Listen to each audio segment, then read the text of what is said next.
can truly make a difference.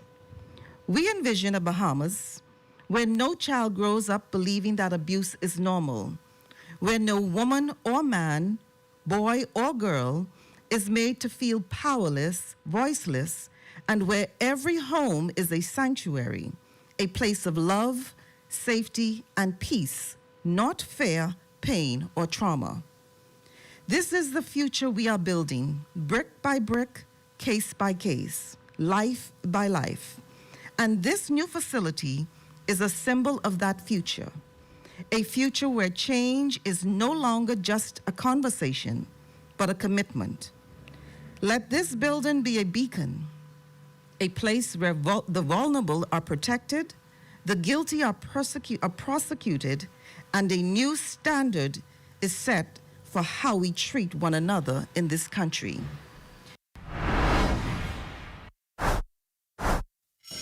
With the goal of shining a spotlight on Bahamian talent and creativity and strengthen the orange economy, the National Cultural Registry website was launched.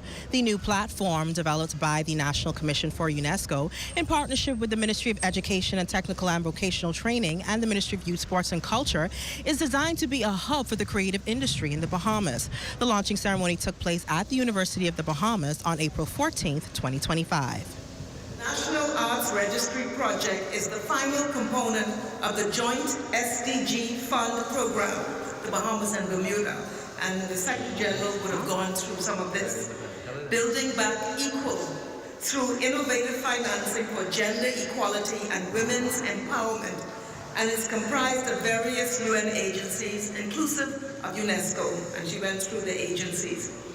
According to UNESCO's third edition of the Global Report, reshaping policies for creativity, culture, and creativity represent 3.1% of the global GDP and 6.2% of all employment. In the recent years, the Bahamas has undertaken initiatives to situate the creative economy, also known, as you've heard, as the orange economy, as a strategic pillar for the national sustainable development. The Artist Registry of the Bahamas will also contribute to the CARICOM's initiative on Regional Registry of Artists and Cultural Workers, which would facilitate access to the Economic Partnership Agreement, the EPA, with the European Union. The Artist Registry initiative places a strong emphasis on inclusivity, ensuring that the registry reflects the diversity of the Bahamas' cultural and creative landscape. This project, its intent is to support the creation of partnerships and networks and strengthen the creation, production, distribution, and commercialization of cultural and creative products and services in the Bahamas. Creators around the archipelago are afforded the opportunity to showcase and promote their talents on a local and global stage. Visual and digital artists, straw crafters, entertainers, musicians, Junkanoo practitioners, filmmakers, poets, authors, jewelry makers, actors, producers, dancers, all are involved in the orange economy and will be impacted by this initiative. This registry brings a focus to the creative arts, and it is long overdue. We are a culturally rich and brilliantly creative people, and this will allow the facilitation of an array of cultural entrepreneurs to mainstream their talents. As you know, CAPAS, the Performing Arts, our tertiary institution, is well on its way. This is complemented by the curriculum development in the Ministry of Education, where we are bringing singular focus on the creative arts in public schools, and we are training teachers. As you know and as you've heard, we have integrated Junkanoo into the curriculum, mathematics, language arts, religious knowledge, physical education. We are working now, come September, for Rake and Scrape to be integrated into the music curriculum nationwide in our public schools. And we will launch the first ever modern Bahamian history text On April 29th of this year, we'll mark it the 60th anniversary of Black Tuesday. We will launch this history book to be unleashed in our schools. At Rusty Bethel Drive, I'm Paisol Forbes. This is ZNS.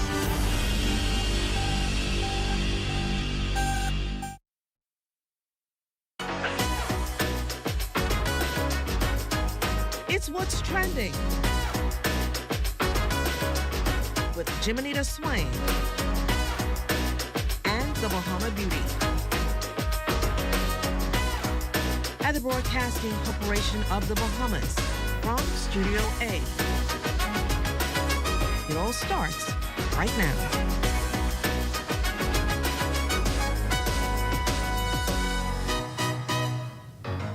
Hello and welcome everyone. It's Wednesday, April 23rd, and you're tuned in to the ultimate destination for all things lifestyle, entertainment, and everything in between. I'm Jiminita Swain, and you're watching What's Trending, the show where we bring you the latest trends, hottest news, and insider tips on living your best life. Whether you're here for fashion, food, fitness, or the latest buzz from social media, we've got you covered. Let's dive in. The conflict in Gaza intensifies as Israeli airstrikes continue, claiming at least 14 lives, including civilians sheltering in a school. The death toll rises as bombings hit densely populated areas, exacerbating the humanitarian crisis. Now, the United Nations has called for an immediate investigation into the attacks, urging both sides to de-escalate. International leaders are calling for a ceasefire while the world watches the escalating violence unfold. On the home front, Opposition Deputy Leader Shannon Dawn Cartwright is demanding answers from the government regarding the safety of Royal Bahamas Defense Force Marines dispatched to Haiti. Tensions continue to rise in the embattled nation, with fewer than 100 Marines currently on the ground. Cartwright voiced concerns, especially after the National Security Minister denied claims that the Marines had been abandoned. As the situation in Haiti grows more volatile, the pressure is on for transparency and assurances about the well-being of those deployed. And it's International Content Creation Day. It's all about celebrating the creative minds shaping the internet, whether you're posting, filming, or just scrolling for inspiration. This day was inspired in 2016 by YouTube star Casey Neistat to honor the hustle behind every viral video, meme, and tutorial. Why April 23rd? It marks the day YouTube uploaded its very first video back in 2005. So today, creators around the world are celebrating by sharing their best work, dropping new content, and giving a shout out to the community that's all about making the web a more creative place. In today's show, we're sprinting into glory, flipping through first pages and taking out the trash literally. We kick things off with the president of the B3As as we unpack the gold, the grit, and the greatness of Team Bahamas at Carifta 2025. Then we turn the page for World Book Day with a local author whose book is all about unleashing your inner queen.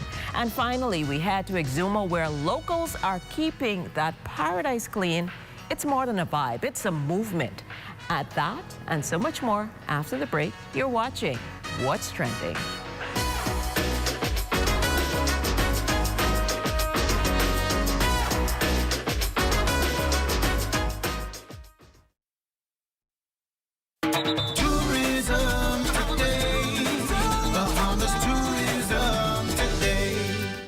With the recent launch of the first phase of the Smart City app, a joint initiative between the Ministry of Tourism and Alive to provide free Wi-Fi to the downtown Nassau area, Deputy Prime Minister and Minister of Tourism, Investments and Aviation, the Honorable I. Chester Cooper, laid out the benefits of the initiative for visitors as well as locals. The first phase of this Smart City program was officially launched as a pilot, and now we're in full steam ahead with the installation process having finally been completed.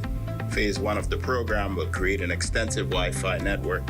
Both locals and visitors alike will be able to benefit from internet access using the most modern internet infrastructure right here in the heart of downtown Nassau. This turnkey solution offers seamless connectivity, enabling tourists to easily navigate and access local information to improve their overall experiences, post their photos of new sites on Instagram or Facebook immediately at our brand new incubation center downtown. Downtown Nassau, we're attracting, as you know, up to 40,000 guests a day now at the Nassau Cruise Port.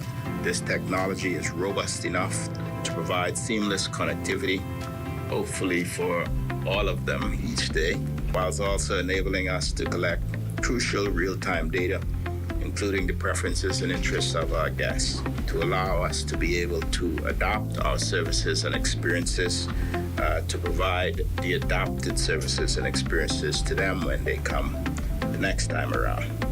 In so doing, we will maximize the capabilities of marketing efforts while simultaneously attracting more passengers from the ships, encouraging them to explore a destination and to share it with others. For more tourism updates, visit Tourism Today or Bahamas.com. I'm Michael Miller, and this is Tourism Today. Congratulations to the Bahamian Carifta track and field and swim teams from the sponsors of the ZNS Radio and TV Carifta Update. With medals gleaming and national pride soaring, Team Bahamas returned from the 2025 Carifta Games in Trinidad and Tobago after a stellar showing that saw the team clinch 37 medals, including 16 gold.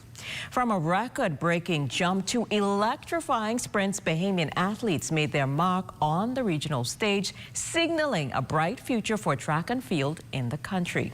In studio today, we sit down with the president of the Bahamas Association of Athletic Associations, Jamaica Archer, for a recap of performances, highlights of the breakout stars, and to discuss what's next for Bahamian athletics. Now, welcome to What's Trending, or welcome back, I should say, to What's Trending, Jamaica. Thank you for having me. Thank you for having me. Great to have you here with us. First of all, I want to say congratulations to Team Bahamas. You called it. You said that you had a great team, and we should expect a great showing, and I think our athletes did just that. So, congratulations first. I'll accept that. I'll take that. So how would you rate our athletes' overall growth and the team's performance in Trinidad? You know, we always say that we want to do well. We always want to come and be the dominant factor. But I never expected the performances that we saw. I never expected the response and the impact of the games that we were able to leave behind. And I think that that tells an even more profound story than the actual results of medals. I think that we put on a show that really provide a lot of discussion within the track and field community regionally. And that was the exciting part. That was awesome. So the under-17 division, they showed exceptional promise. What factors do you think contributed to this strong performance in the category? I think long and medium-term planning. Things don't happen overnight. I think that we have a tendency of just celebrating the successes of our programs, but we don't consider the developmental process.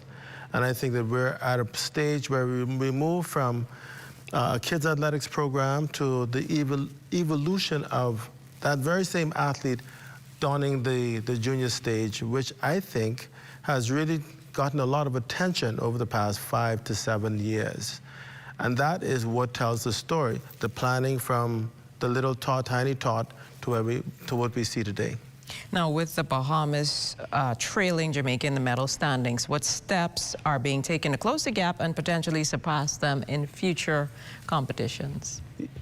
I think we continue doing what we do, but we have to be more intentional in the other areas.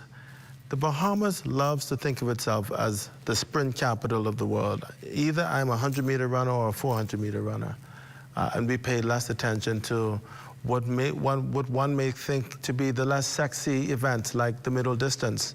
I believe that we are enormously talented in those areas. The unfortunate thing is we haven't given it enough attention.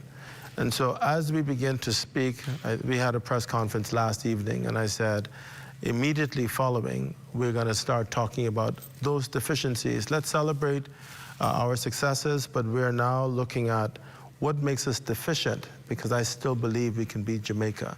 I'm determined to beat Jamaica, and this is day one of the march towards Grenada, which is where the 53rd Carifta Games will be held. That's good to know. Now, several athletes had standout performances, including Jade Ferguson's record-breaking pole vault jump, and Egan walked down Neely's victories in the 200, 400, 4x1, 4x4 relays. Can you highlight the significance of these achievements for us? You really had to be there to really appreciate just how electrifying those performances were. I mean, they captured the attention, they commanded the attention of not only the spectators, but also the host broadcasters. Yes. They spoke. When I listened back to the host broadcasting, you swear Egan, those have become rock stars. Right? Everyone talks about the I got Egan Neely. goosebumps watching the relay. It was really good. And you know, I gotta say, it gotta be God in some instances, that He has blessed us with amazing talent that we have discovered and refined and nurtured into really taking them into stardom. So Egan has been the story of the day. I wish that he had gotten the Austin City Award. It's a subjective award. There's no real metrics that go into the calculation. 4 gold medals. I think that what comes out of these discussions and the games is the idea of being in somebody's bedroom and understanding the athlete, coming to know the athlete a lot more intimately. And it's the story behind the performance that really makes it such a special thing. Yes. And with athletes like Teray Forbes, Jose Johnson, both 14-year-olds who gave outstanding performances in the upcoming years, how do you envision their potential evolving? You know, I spoke about Jose ad nauseum leading into this event. Jose had an opportunity to win both long jump and triple jump. She faltered, she fell back, and I think that caused her the medal in the triple jump. But I have promised you that both Teray and Jose, you will see them again for the next decade even. And we all watched in awe as the under-17 boys 4x1 relay team clinched gold by breezing past Grenada. What does this victory signify for the future of Bahamian sprinting? Command. I think that when you watch that race, I think that that's it right now. Correct. You saw how Egan commanded the sprints by just going into second gear. No one could rival this young man. No. And it reminds me of the Usain Bolt era. I thought about that. He just didn't do the look over. He did the slow. He didn't do that. He did the snow. But Usain also does the luck. The luck pass when he running past you. Well, we tell them not to do that. Don't do too much. We want good showmanship, but we also want good sportsmanship. Fair enough. And I think the thing to remember about that win when he won the 4x4 is when he did this, signifying that he'd won 4 gold medals. But of course, you have to give credit to Jacario Wilson as well, who's also... And that was the next person we were going to get into. He brought home 2 individual gold medals as well in the 110 and 400-meter hurdles. How does this performance reflect the growing strength of our male hurdlers? I think that we're growing in confidence. We believe that we can win. And it's about shifting the culture of how we approach our sport. I tell every athlete, there's no athlete that's better than you.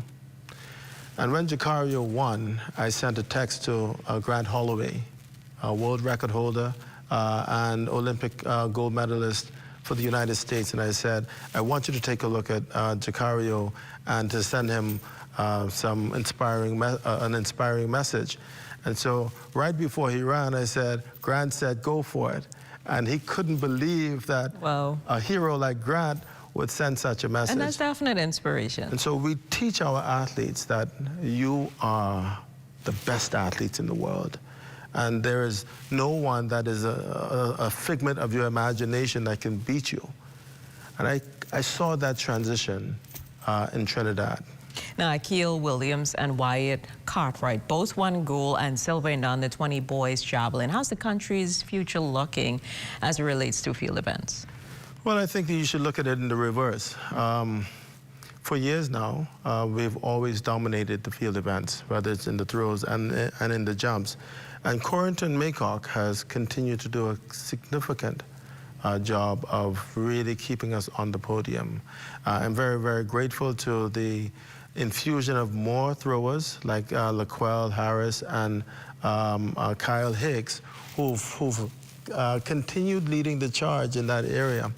So our field event is in good hands with those coaches. Let's not forget that we've dominated those areas for maybe 8 years now. Mm-hmm. That's significant.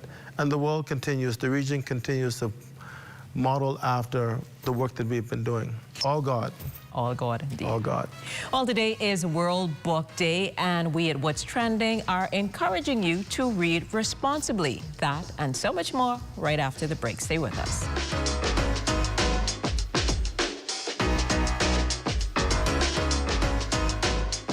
Here at Immigration Care Service, you can trust us, especially if you have experienced issues or problems with the U.S. immigration at the borders.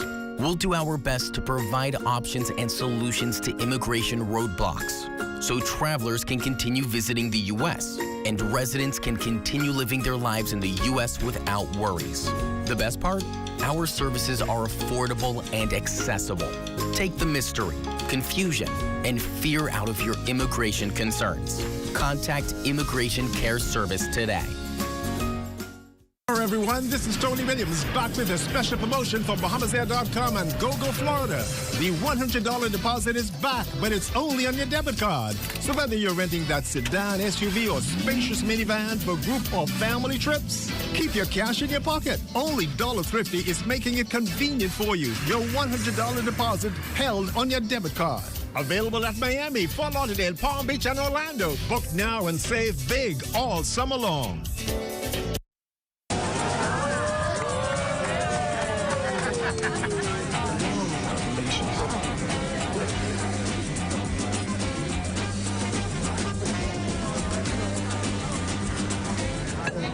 Diet-friendly special.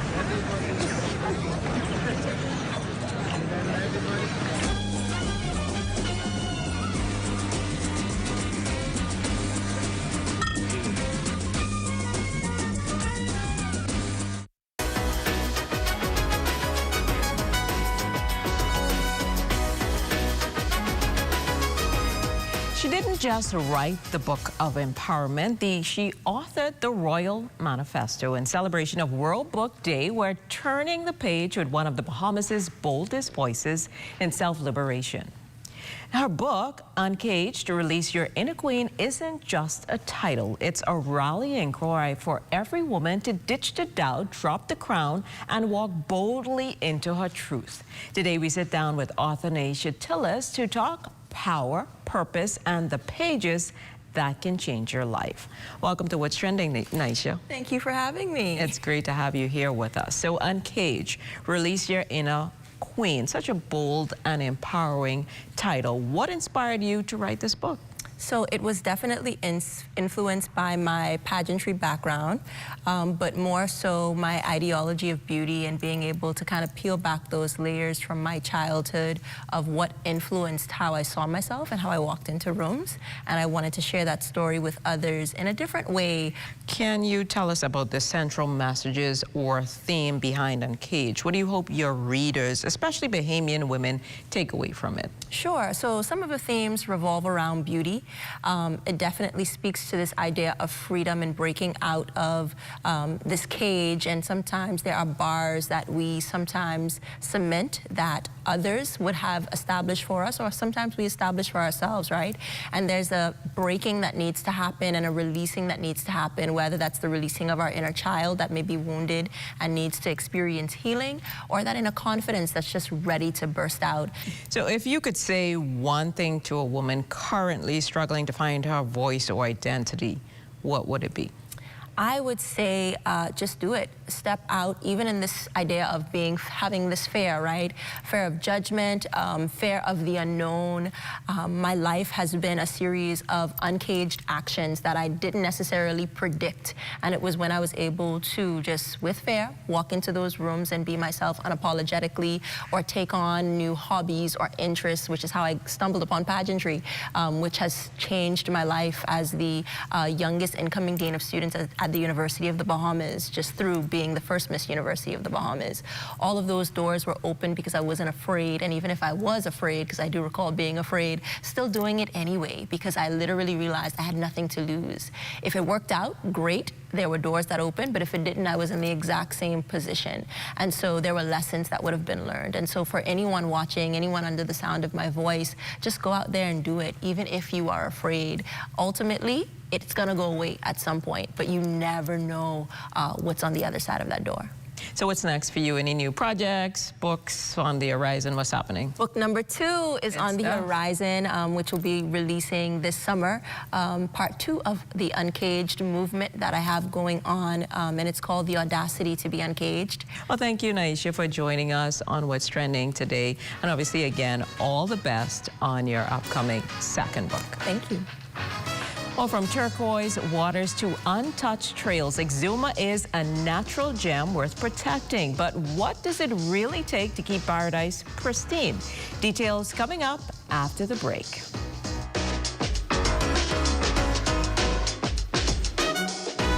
Hi, Phil Swift here for the Flex Seal family of flood protection products. Our flood protection products are specifically designed to work together in order to create multiple layers of super strong protection. All these windows, doors, seams, and openings have all been sealed up tight. Now there's a new way to protect your home or business from damaging floodwaters. Get the removable Flex Seal family of flood protection products.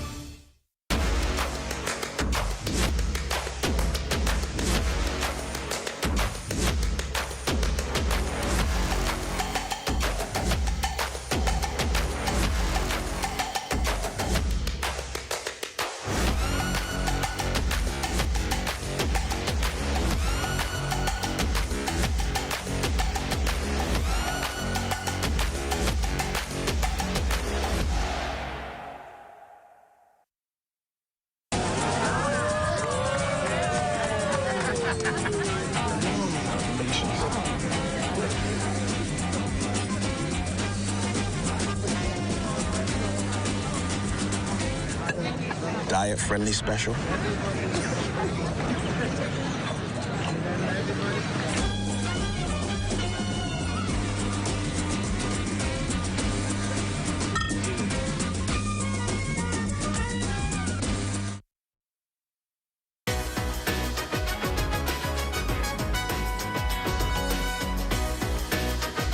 Exuma is the fastest growing economy in the Bahamas and is home to the nation's most photogenic waters.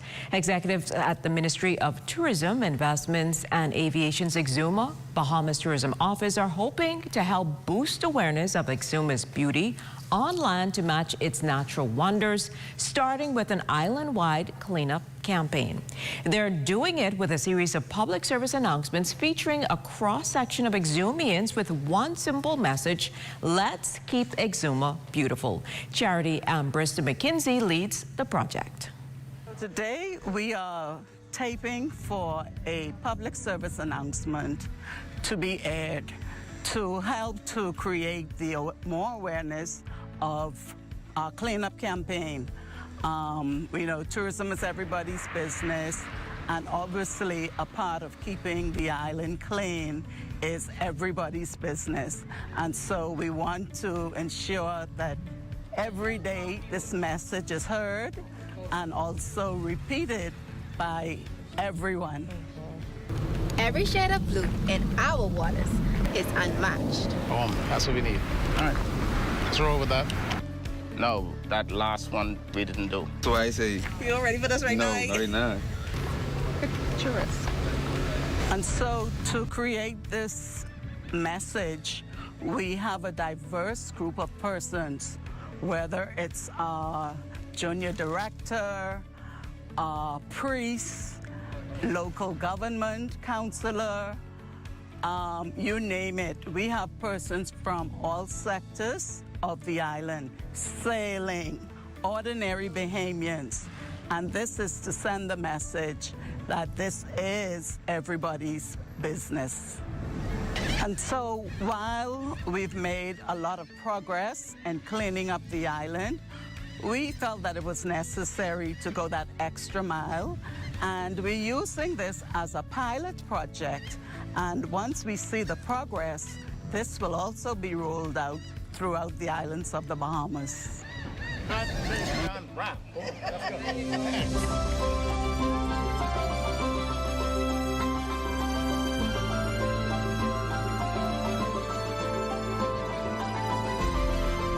Let's make Exuma the envy of our country, not just because of the natural beauty, but because we keep her beautiful.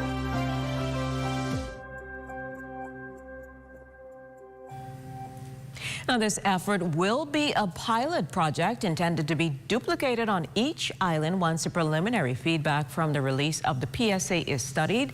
The team is using a novel approach to distribution of the PSA, utilizing the various community, civic, church, social, and family WhatsApp chat groups across the islands and Keys to spread the message.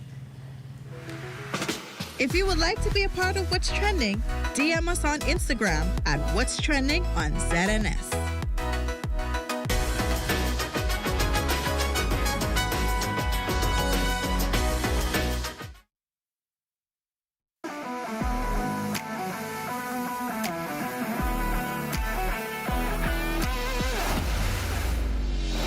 Bahamas Striping Group of Companies, we have been in Exuma now for the past 4 years, carrying out our paving program. A part of our company's philosophy is to do some work to international standards. So when you look at our paving division, we have a state-of-the-art lab to do all of our testing in-house, as well as a state-of-the-art asphalt plant with a trained technician carrying out the work on that site. The overarching goal of our company is to produce the work that we're doing in the entire Bahamas to international standards. We also make a difference by the training of our staff. We have a very intensive training program going on to where we are teaching young men how to learn the art of striping. Being a young man myself, I've made mistakes in the past. I was given a second chance to better my life, and it's only fitting that we pass that along. What's important for us is giving them a second chance for them to get a skill and a career that could take them further in life.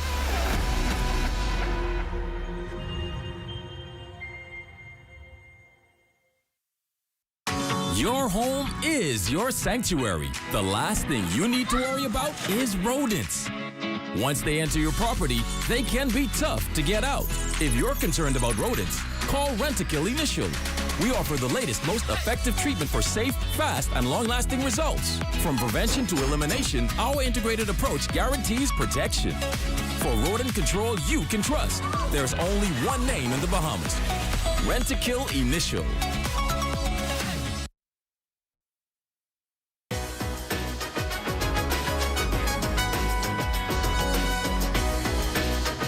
On Thursday's show, we have the Perfume Bar in studio to discuss popular scents for summer. Also, Amorphia will give us a peek at what they have to offer. Well, that's how we wrap up another trending day. Thanks for hanging out with us here on What's Trending. Remember, the conversation never stops. Catch up with us on our Instagram at What's Trending on ZNS. Share your thoughts and let us know what you think should be trending next. We'll be back tomorrow at 6 p.m. with more headlines, highlights, and heat. Until then, stay curious. Most of all, stay connected. See you later.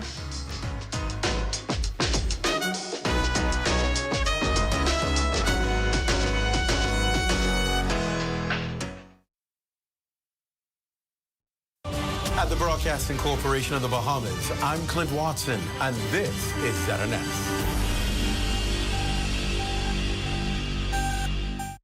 This is the Bahamas Tonight, the Northern Edition. Here's a look at tonight's top stories. The nation's leader outlining the country's economic progress. Police investigating another attempted suicide as a local pastor offers words of hope. And over in Abaco, firefighters and volunteers battling a fiery blaze. The Bahamas Tonight Northern Edition starts now.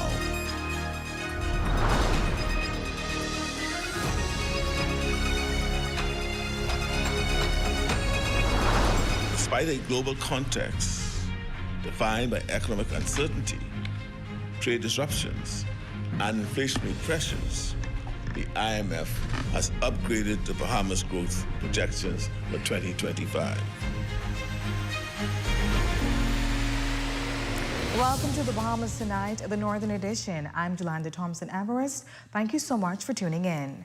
Topping the news tonight, the Prime Minister, the Honorable Philip Davis, highlighting the country's economic progress in the House of Assembly this morning. The nation's leader stating that the country's finally entering a long-awaited period, one marked by recovery, stability, and a renewed confidence in the Bahamian economy. Here's tonight's top story.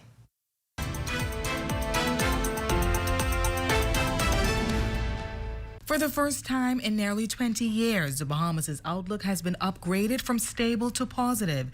This as the government's reforms are yielding results. Addressing the House of Assembly this morning, the nation's leader, Prime Minister Philip Davis, spoke to the growing confidence in the country's economic progress as he highlighted the Bahamas' success. To repurchase and retire existing external commercial debt, generating savings over the life of the new financing. The transaction is expected to generate $124 million in funding for marine conservation over a 15-year period. The PM furthers that the transaction will support efforts to protect the Bahamas' critical marine ecosystem, combat climate change, and preserve resources vital to the nation's cultural heritage. The transaction stands as the largest marine conservation funding program in the country's history and represents a major milestone in the Bahamas' prudent debt management strategy. The IMF's revised growth projection has moved from 1.7% to 1.8%. In his address, Davis also highlighted this recent revision. Despite a global context defined by economic uncertainty, trade disruptions, and inflationary pressures, the IMF has upgraded the Bahamas growth projections for 2025.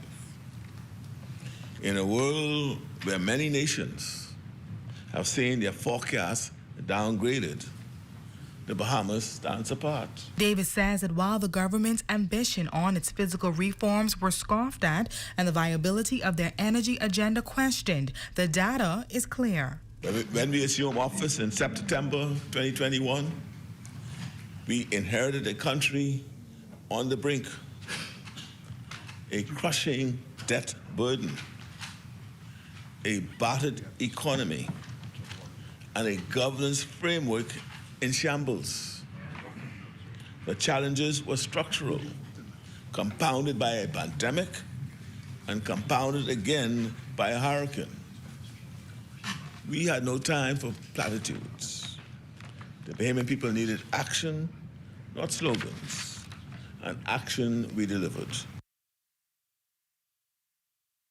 Well, the government of the Bahamas also officially releasing more details on securing the Bahamas' energy future, the Davis administration's historic approach to energy report. Details on energy reform for the country laid in the House of Assembly by the nation's leader, Prime Minister Philip Davis, who says that Bahamian households and businesses have been burdened for far too long by high electricity prices, unreliable service, and an aging infrastructure.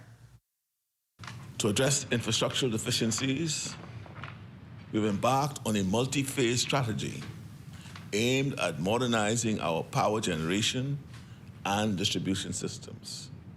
This includes the installation of new high-efficiency power plants, the integration of renewable energy sources, and the overhaul and replacement of outdated machinery. Our investments in solar power technology have been substantial. We are deploying utility-scale solar panels across our islands, harnessing the power of the abundant sunlight that is one of our country's blessings. What makes our energy reforms revolutionary is simple. We're doing it all.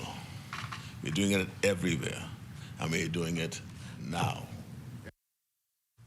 Prime Minister Davis says that already 62% of Bahamian household electricity bills is below $125, and he's excited about the future as these new strategies are set in place. And this is just the beginning. Yes, sir. This is just the beginning. Just the beginning.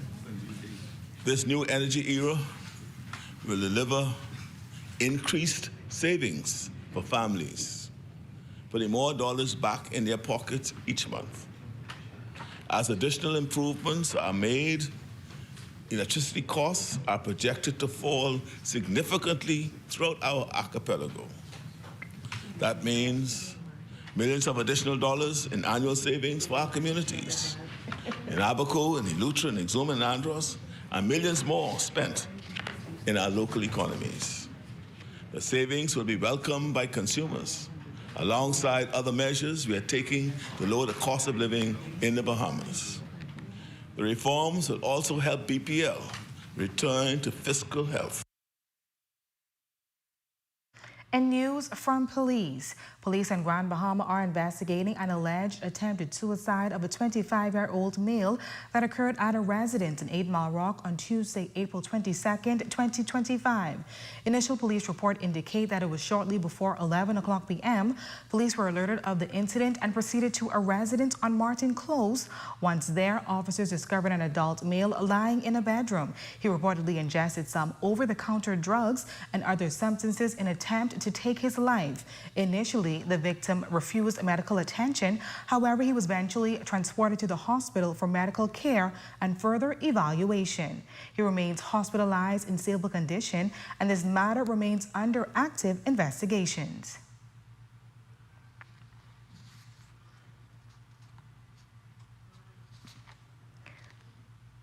With a rise in suicide attempts in the northern Bahamas, concerns of mental health has also been raised throughout the general public, arising many questions as to what or why many individuals are resorting to such tragic and drastic measures. Our Matthew Martin-Burrow spoke with Senior Pastor Kyle Maycock on how those who may be battling mental health struggles can persevere through their battles. Within the first 4 months of 2025, the Northern Bahamas has accounted for and witnessed an alarming amount of attempted suicides and tragically multiple confirmed victims. To date, ZNS has recorded 9 attempted suicides and 2 confirmed suicides in the Northern Bahamas. Speaking with experienced counselor and senior pastor of Freeport Bible Church, Kyle Maycock, he says he has never seen this troubling amount at this rate before, attributing the loss of hope as a possible cause to the deteriorating mental health victims. So prayerfully, we can pray, but we also have to work. We also have to pay attention. We also have to be careful. We also have to be kind. We also have to open our doors. We have to pay attention to what's going on around us. And, I lament, I feel bad for those families that carry that burden, that have to adjust, that have to deal with it and, move forward when these things happen. The pastor expresses optimism for those who are seriously floundering with their respective mental health, citing better awareness for overall health forthcoming. I know society-wise, socially, we have been slow to open up about these things because they may be taboo or we're not sure about what it may be saying about us. But I think as time goes on and as the conversation continues, as the investment in time and resources and training are made available, I think it's going to be a transition where people are going to see it as, hey, I invest a lot of time in my physical body and physical health, then I also need to do the same thing with my mental and spiritual health. Maycock pleads with the public to seek help, a reiterated sentiment echoed by many activists to utilize resources available like the Grand Bahama Resilience Center, a pastor, or a trusted loved one. Don't feel as if you're going to be judged. Don't feel as if something is, it's going to be trivialized. There are people that love you. There are people that may not know you, but they care and they can help. For the Bahamas Tonight, the Northern Edition, I'm Matthew Martin-Burrow.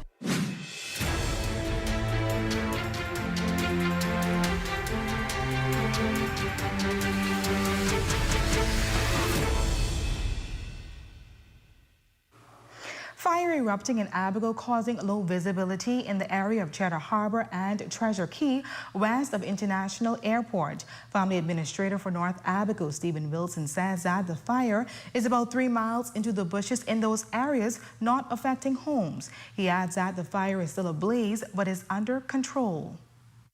Fire is away from the road. It's about a couple hundred yards in the bushes.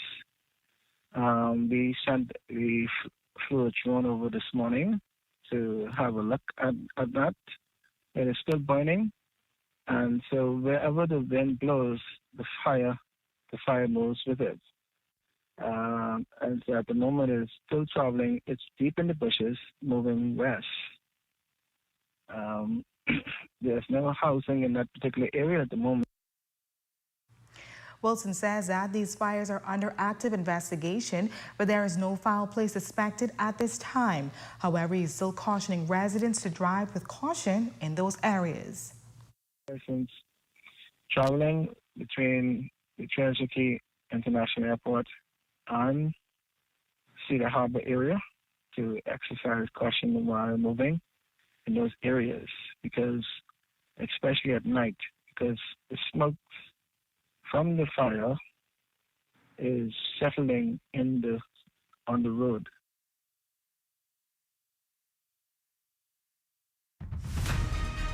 And still to come. Coconut Fest is now in the history books. We have the highlights. Life of luxury and convenience with the Commonwealth Bank Platinum Card. From earning premium cashback rewards on every dollar spent to enjoying comprehensive travel insurance, shop with confidence, knowing your purchases are protected. Our Platinum Concierge service turns your requests into reality, wherever life takes you. Let the Commonwealth Bank Platinum Card be your passport to exceptional experiences. Commonwealth Bank, leader in personal banking services. Come on down and see what Dolly Madison has in store for you. Renovate and rejuvenate at Dolly Madison. Dolly Madison. Celebrate the incredible women in your life this Mother's Day, and don't forget the special offer from Connet Bahamas. April 16th to May 16th, enjoy a fantastic 35% off store-wide. That's right, everything you need to show your love and appreciation is on sale. Whether it's a heartfelt gift for mom, a treat for yourself, or something special for that amazing woman in your life, we've got you covered. Don't miss out on this limited time offer. Visit any one of our stores today. Make this Mother's Day unforgettable with Connet Bahamas. Grand Bahama's premier entertainment theater on wheels is here. Move More Mobile Gaming. With top-tier consoles, immersive sound, and comfy seating, they deliver the ultimate gaming experience straight to your door. Call or WhatsApp 242-441-6153. Calling all singers, musicians, songwriters, and music producers from Grand Bahama. The Ministry for Grand Bahama invites you to enter the Welcoming Home Grand Expo Song Competition. Win $5,000 for first, $3,000 for second, and $2,000 for third. Go to ministryforgb.com for competition eligibility and guidelines.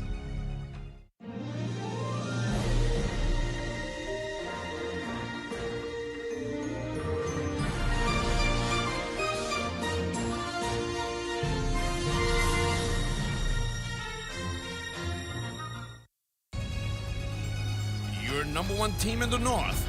Only the sun covers the Bahamas better. Welcome back. It was a day filled with music, dancing, and food in East Grand Bahama at Coconut Fest on the Easter Monday holiday. Residents, along with tourists, indulged in tasty delicacies while taking part in Bahamian culture. Shalia Rule has this story.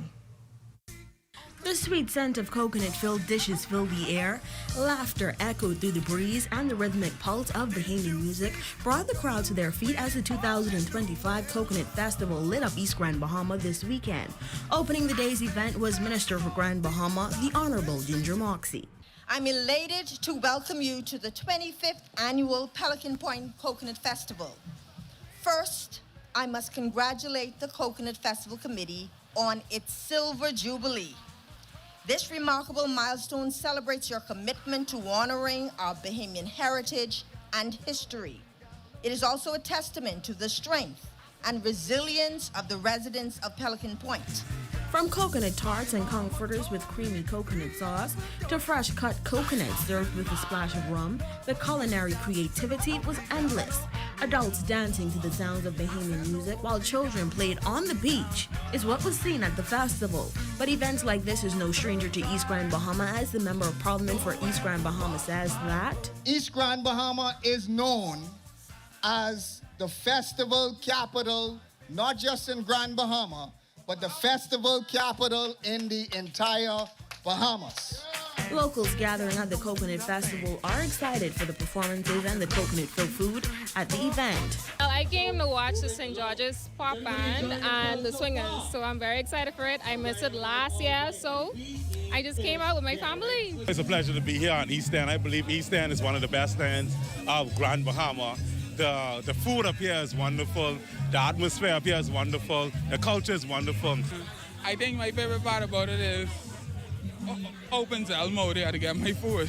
As the sun dipped below the horizon, festival goers lingered with plates in hand, hearts full, and laughter still in the air. A perfect celebration of island life and community. For the Bahamas Tonight, the Northern Edition, I'm Shulia. In other news, Zaria Ingram has been named Grand Bahama's Junior Director of Tourism after delivering a standout performance in the Junior Minister of Tourism speech competition. With her powerful presentation and poise, Ingram now advances to represent Grand Bahama in the national finals in New Providence, hoping to earn the national title for Junior Minister of Tourism. Our Matthew Martin-Burrows sits one-on-one with Zaria in this report. Sporting a navy blue base red striped uniform necktie, fully decorated with pins from a vast variety of extracurricular activities, complemented by an appropriately worn navy cardigan, is Mary Star of the Sea Catholic Academy's 11th grader, Zaria Ingram. Zaria was crowned as the Junior Minister of Tourism speech competition winner, earning her the title of Junior Director of Grand Bahama, a title she hopes to honor gracefully, whilst being a role model for many. I love influencing others for things that are positive. I love being a role model because I feel like everyone needs a role model in their life. Even adults need role models in order to be guided into what they should and shouldn't do. So as this new title, I would love to be a positive role model for people younger than me and maybe even some people older than me. I want to remain graceful, remain respectful, and most importantly, remain myself. The aspiring architect says she hopes to spark a tourism renaissance in the archipelago, one that mirrors the timeless appeal of destinations like Italy. I feel like that'll also bring tourism to the Bahamas because a lot of the reasons that people travel are to see certain monuments, to see historic things such as Italy. You know, you go to Italy, you see the beautiful buildings. So I would want to also be an architect, bring beautiful buildings here, and maybe that'll bring some more tourism to the Bahamas. Another aspect she aims to highlight once she earns the title of Junior Minister of Tourism is the youth. As she says, it's not only the adults who bask in the beauty of the Bahama Islands. I like the idea of getting a fresh perspective from the Gen Z because I feel like that's something that definitely should be needed and should be implemented in our tourism today because there's not just adults coming to the country, there's also kids. Now Zaria is preparing to represent Grand Bahama in the final stages of the speech competition in New Providence, which is scheduled for May 8th. As she competes against other finalists throughout the country, she hopes to come away with the title of Junior Minister of Tourism at its conclusion with the support of her home island of Grand Bahama. For the Bahamas Tonight, the Northern Edition, I'm Matthew Martin-Burrows. Switching gears now, the Oceanic Vista is a luxury cruise ship that plies the waters of the Caribbean and the Mediterranean. This past Easter Monday holiday, the captain and crew docked at the Freeport Harbor, where a plaque exchange took place to commemorate this historic occasion. Among those welcoming the captain, passengers, and crew is General Manager for Tourism on Grand Bahama, Nuvolari Chudasing. It speaks to the growth of Grand Bahama as a cruise destination, and these ships seek out great destinations for the guests. So it speaks to Grand Bahama as continuing to get to that level where people want to come to Grand Bahama Island, enjoy our sunshine, enjoy our people, of course, and the various activities we have to offer.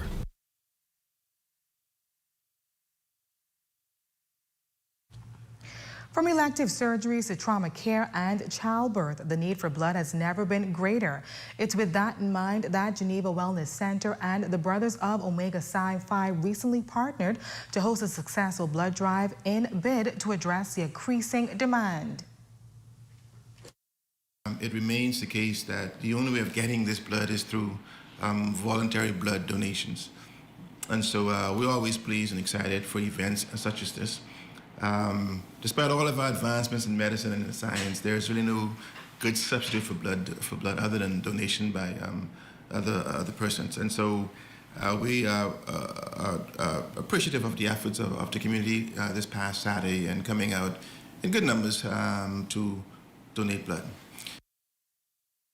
The drive was a name in honor of Dr. Charles Drew, the Black American physician who pioneered the methods of blood plasma storage and established the first large-scale blood bank.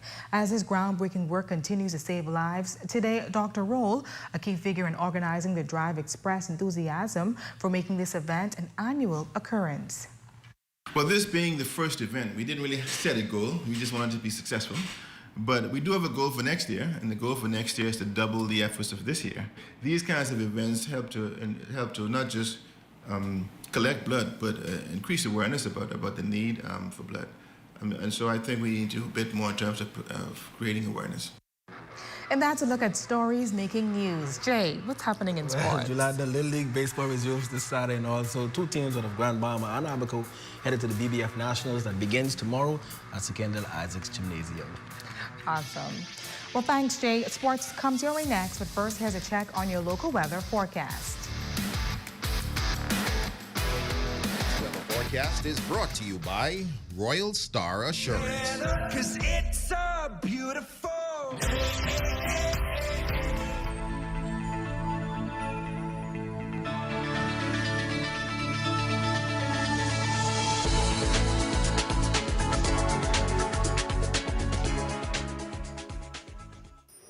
Journey to a serene oasis. Relax. Rejuvenate.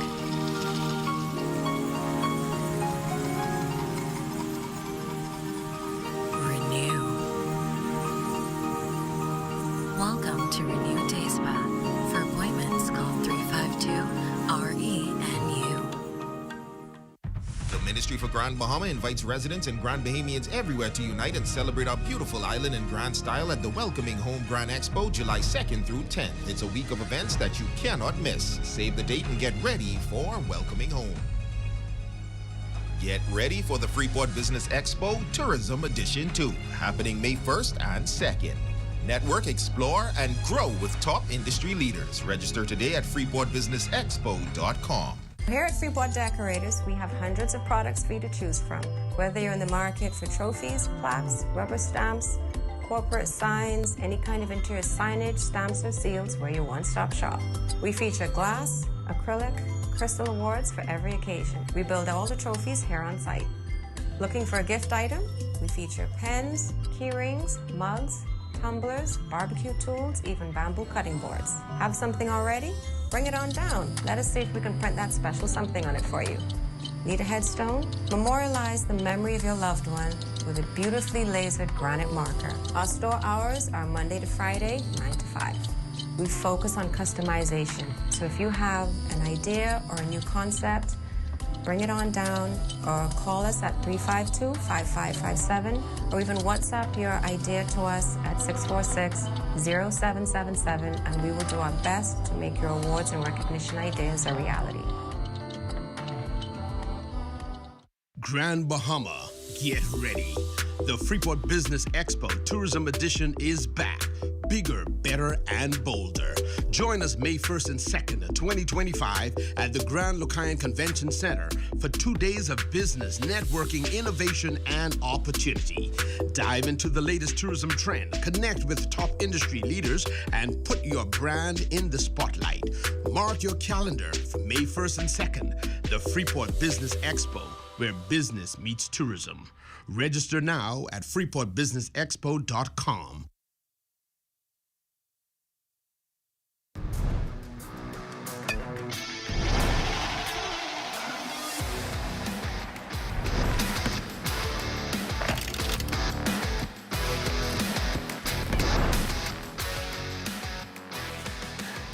Good evening, ladies and gents. I'm Jay Philippe, and welcome to Sports Top and Sports Bahamas Basketball Federation Round Robin Senior Men's Nationals is scheduled to tip off this Thursday in New Providence. The Dudley boys will be representing Grand Bahama this year after winning the GBBA title in a 3-0 sweep last week against the Pizza Hut Lions.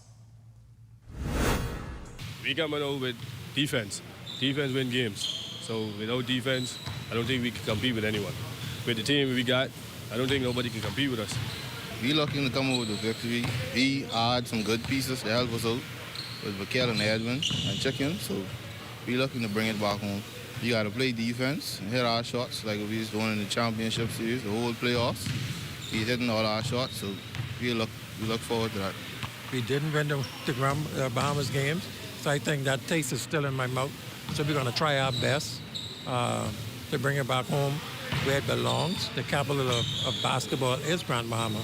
Now on Friday, Dudley Boys would match up against New Providence at 9 p.m. over at the Kendall Isaac Gymnasium with a chance to play in the championship game on Saturday night.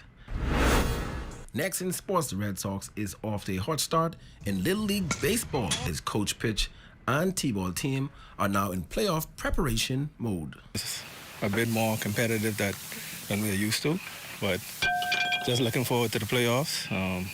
Kids have progressed a lot. I've seen it in their fielding and their hitting, so just expecting them to do better in the championships. I always tell the kids, baseball is played from the ground up, so most likely if the ball is hit, it's going to be on the ground, so always be prepared. Always expect the ball to be coming to me.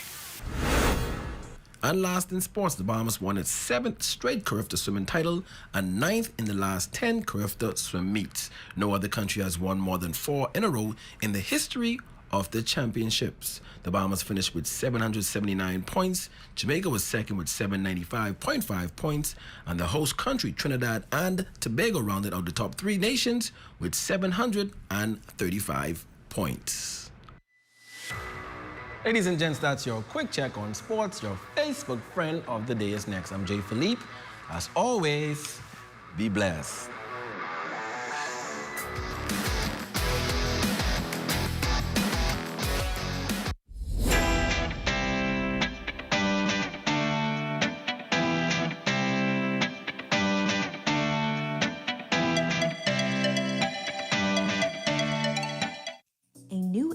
Dawning in Grand Bahama.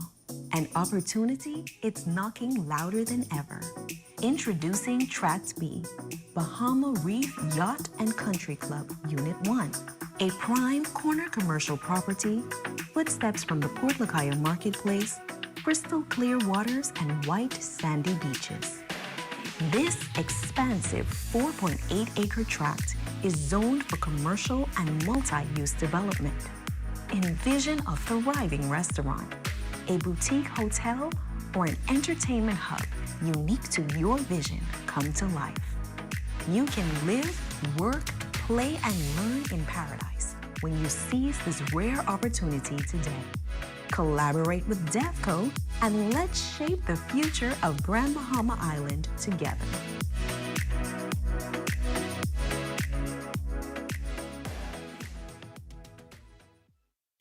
While others see customers as numbers, we see our customers as people, neighbors, friends who deserve more than one-sided connections.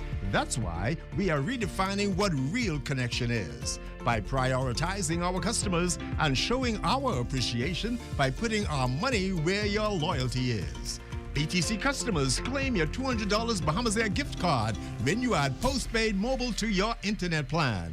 That's loyalty that flows both ways. Your number one team in the North. Only the sun covers the Bahamas better. And that's going to do it for us here in the North. I'm Jolanda Thompson-Alvarez. And I'm Jay Philippe. The Bahamas Tonight coming your way next. ZNS News is brought to you by the new BTC. Fiber is here. Faster, stronger, more reliable. Together we are unstoppable. Switch today. Coming up in the Bahamas tonight, the Prime Minister renews a case for crucial reforms to end BPL's hemorrhaging and restore its fiscal health, in turn reaping tens of millions of dollars. Also, fears surrounding safety and salaries of RBDF Haitian deployment quashed, and a decline in immunization numbers. Tune in to hear what health officials believe is the reason and how they're hoping to turn things around. The Bahamas Tonight, the National Report, starts now.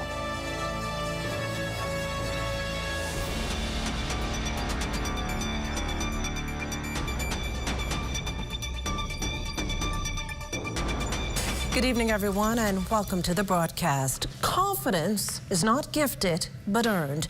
The very notion upon which Prime Minister and Minister of Finance, the Honourable Philip Davis, today applauded his administration's latest feat, the International Monetary Fund's decision to up the Bahamas' growth forecast this year, albeit marginally from 1.7 to 1.8%, and in 2026 from 1.6 to 1.7%.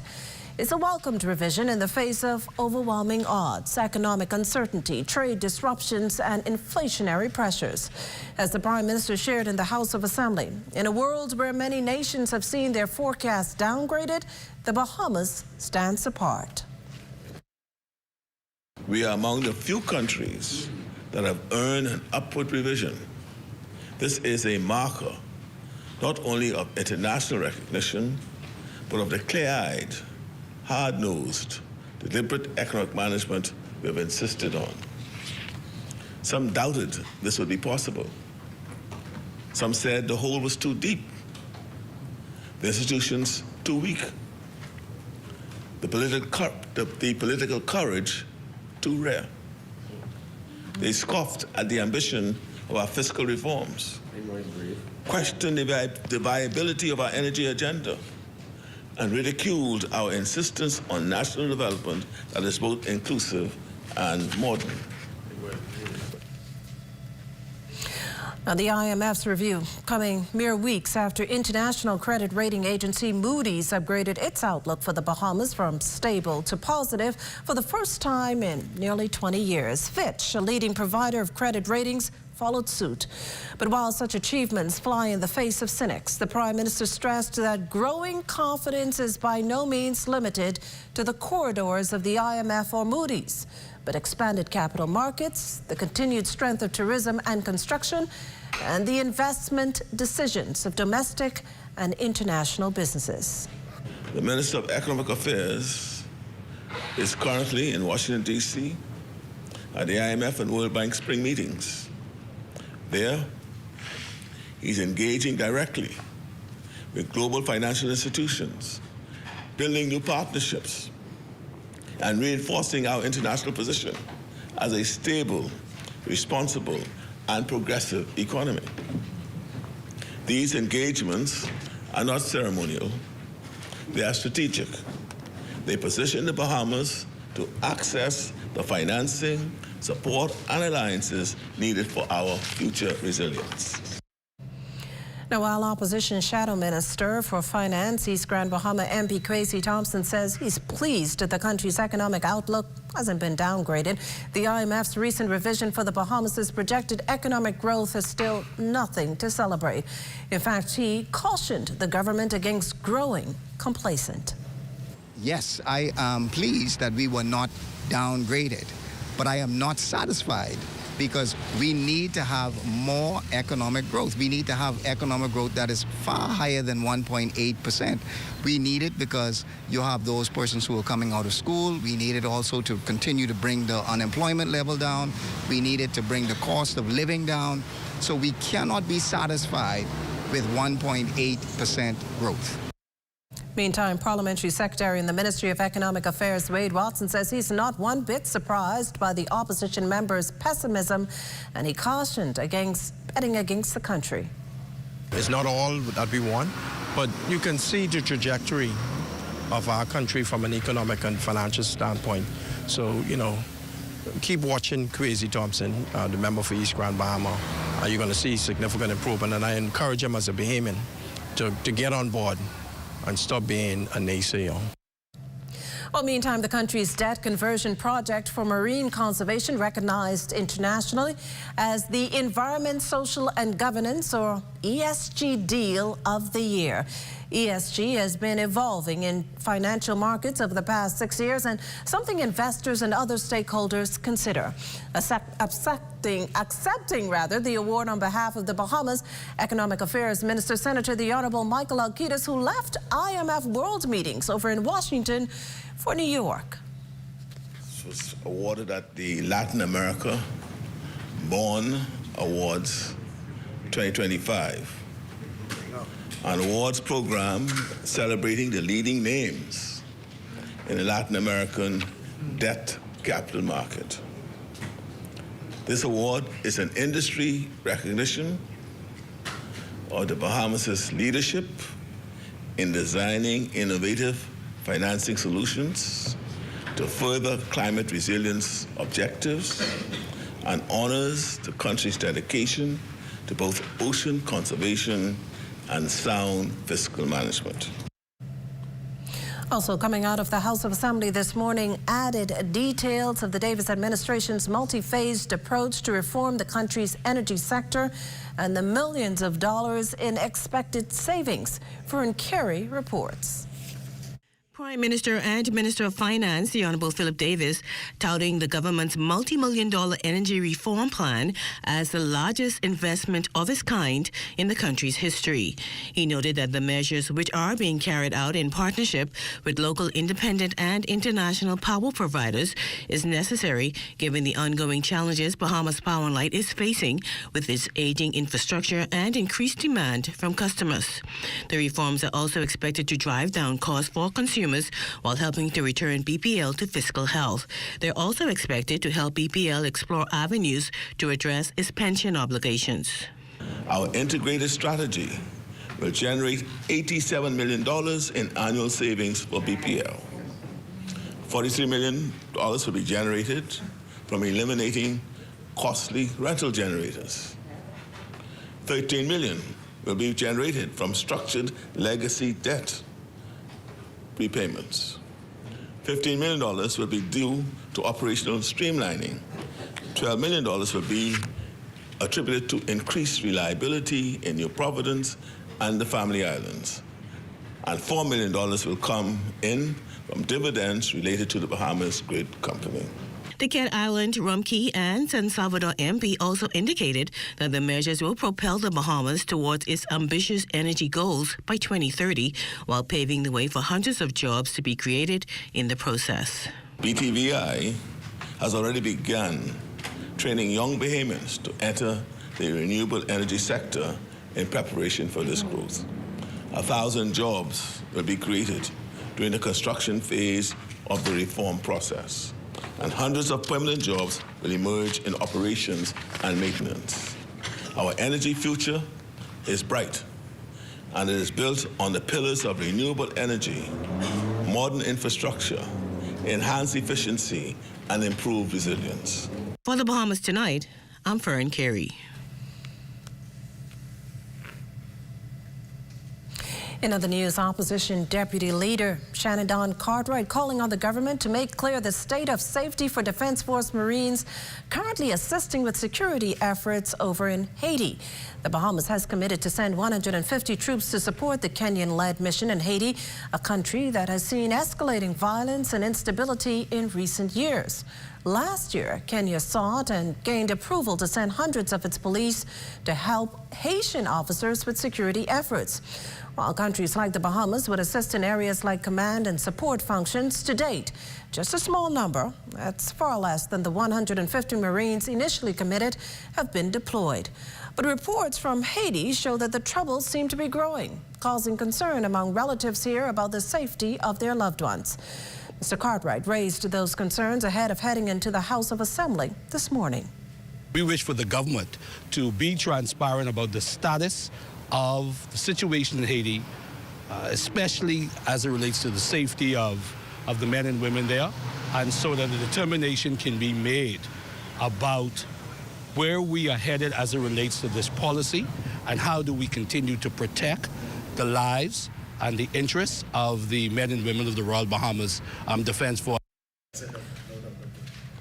Now, hoping to put those fears to rest, the National Security Minister, through a release, assured that the welfare of deployed Defense Force officers have remained a top priority throughout deployment.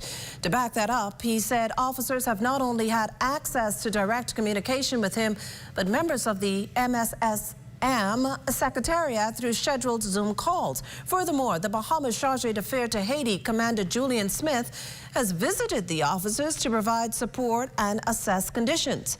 The ministry's release adding that social media claims that the deployed have been abandoned and unpaid are inaccurate, as the group receives their full salaries and benefits, and that in addition to their regular salaries at the beginning of the deployment, they were also paid the full 6 months of hazardous pay as well as hardship allowance, both at the highest rate, along with deployment allowance 25% more than the highest paid for RBDF personnel deployed anywhere else. Well, Pope Francis lies in state at St. Peter's Basilica. That and more coming up when the National Report returns.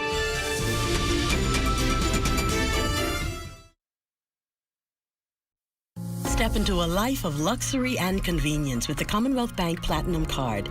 From earning premium cashback rewards on every dollar spent to enjoying comprehensive travel insurance, shop with confidence, knowing your purchases are protected.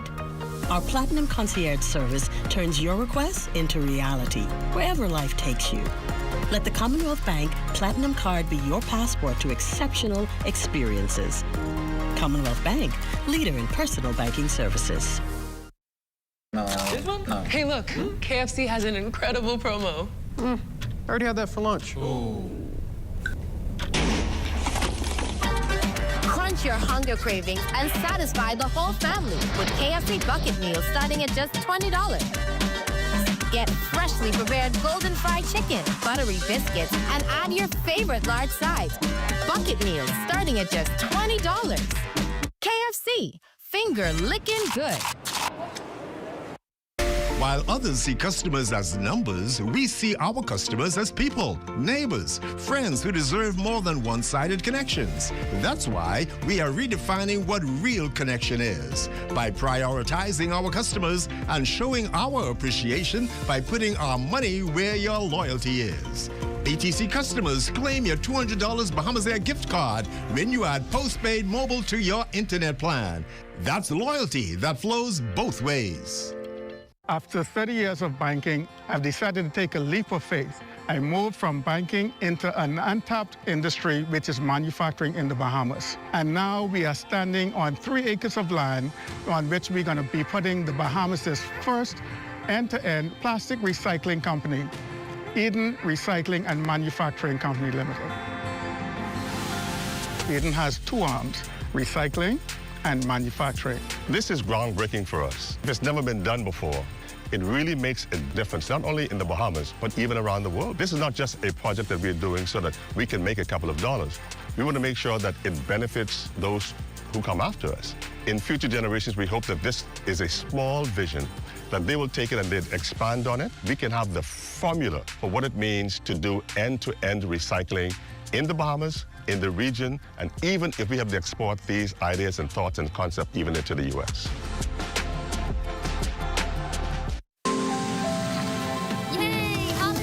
How do ideas become plans? Plans become memories. So you like my new? And dreams become your life. This is my child. Do you remember when hope became a house? When that house became a home? Your ideas are everything, and we're here to help make them happen. Your idea of yes, I can happens here. This portion of the news is brought to you by Bahamas Striping Group of Companies, where safety is first. You're looking at a shot there of Clifton Pier. In the rear, you can see BPL's power plant as well as an oil tanker. Our drone shot, of course, courtesy of pilot Neville Smith. Welcome back. We turn our attention now to news from the police. An early start for detectives following a shooting in eastern New Providence. How it ended is now the focus of a full-scale homicide investigation. We understand the victim, a 22-year-old, was sitting in a car in front of his Yamacraw Hill Road home just before 6 this morning when a white Japanese vehicle pulled up and a culprit jumped out, wielded a firearm, and after a short-lived discussion, opened fire, wounding the young man. The victim was taken to hospital where he later died. Authorities also trying to get to the bottom of 2 attempted suicides, the first involving a 19-year-old female. The young woman was reportedly found in bushes in the area of Bethel Avenue shortly after 2:30 p.m. Tuesday with visible injuries to her body. According to police, she was unable to speak and was taken to hospital for medical attention and further evaluation. A similar case over in Grand Bahama, sadly. In this particular case, a 25-year-old man of 8 Mile Rock attempted to end his life at his Martin Close home shortly before 11 last night. Investigating officers found the man lying in the bedroom, having reportedly ingested over-the-counter drugs and other substances. The victim was taken to hospital after initially refusing. This latest incidents, of course, come on the heels of a 62-year-old man allegedly inflicting injuries to himself while detained in a cell at the Nassau Street police station. He too was taken to hospital for medical attention and evaluation. Baines and Grahamstown Member of Parliament Wade Watson is declaring his innocence following claims of committing a crime. Those allegations making the rounds on social media since Easter Sunday. Like they say, dog don't bark at park. And I think we've been doing an excellent job in Baines and Grahamstown with the representation that I've been afforded to serve. And I think people are just trying to derail me from the work that we're doing, not only me as a Member of Parliament in Baines and Grahamstown, but the Progressive Liberal Party as a whole, as an administration. I have alerted local and international authorities and instructed my lawyers to follow lead until justice is served. On a lighter note, this evening, the Davis administration's touting the highly anticipated reopening of the Blue Hill Road Clinic as another feather in its cap, along its efforts to improve the nation's healthcare sector. And as Corval Pyfrom reports, this reopening represents less of a makeover and more of a reset. Before shutting its doors and undergoing a major transformation, the Blue Hill Road Clinic, which is more than 100 years old, had fallen into a state of disrepair. Not a place for healthcare professionals to work, and definitely the place was no longer fit to see patients. Its reopening Wednesday, says Prime Minister Davis, is a lifeline for healthcare in the country. We are making steady progress as we turn the page on the healthcare failures of the past and move toward a healthier future. This newly renovated clinic at this particular site, we can see families and children receiving care, comprehensive services, child and adult immunization, including digital record searches, health education sessions, and international travel health clinic services. And according to the Prime Minister, his administration has a lot more work to do to improve the sector. We must continue pushing forward to deliver on our ambitious agenda to transform healthcare in this country. We have no choice. To leave our healthcare system in the same deplorable condition as we met when we took office would be unethical and shameful. The significance of what this clinic means to this community not overshadowed in this very special moment either. Area MP Wade Watson. I want to thank you, Dr. Darwell, and the Cabinet of the Bahamas for upgrading this historic Blue Hill Road Clinic, which is severely needed in our twin communities of Baines and Grahamstown. The Blue Hill Road Clinic has just not been refurbished or repaired. It has been transformed to deliver modern, state-of-the-art care. This is just the latest of dozens of clinics to be modernized to provide 21st century healthcare services. The clinic will be able to see patients from 9 a.m. to 5 p.m. Monday through Friday. For the Bahamas Tonight, I'm Corval Pyfrom. In related news, there's a marked decline in the number of local children being immunized, and so much so that health officials have launched a campaign across local schools and clinics to boost those numbers. As Health Minister, the Honorable Dr. Michael Darwell reminds, less than desirable vaccination numbers in country gives reason for immediate action.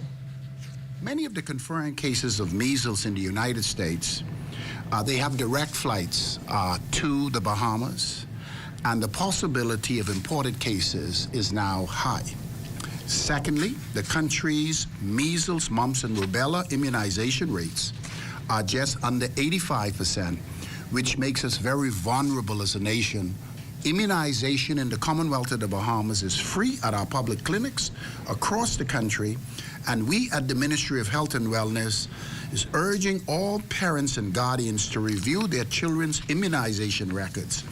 And if they have any concerns, please feel free to contact any team member at the recently reopened Blue Hill Roads Clinic or at our EPI centers. Well, tens of thousands of mourners paying their respects today to deceased Pope Francis, whose body lie in state in St. Peter's Basilica in the Vatican, 3 days ahead of his funeral on Saturday. The 88-year-old Argentine-born pontiff died on Easter Monday, and that's only a day after he was last seen alive. His cause of death ruled as a stroke coupled with a battle with double pneumonia. International reports citing that 8 Swiss guards accompanied the procession earlier today. Standing on the floor of the House this morning, Foreign Affairs Minister, the Honorable Fred Mitchell, formally extended condolences to the Catholic community here in the Bahamas on the passing of Pope Francis, adding that on Saturday, the flags of all official buildings here at home are to fly at half-staff. Stay with us. Felicity Darville has more from Ghana after the break. Brought to you by Folk Call Smart Pass, the smart way to pay at the pump. Are you straight? Bro, I ain't getting no service. I can't make no calls. I can't post nothing on my stories. I don't get it. Wait, you on a live?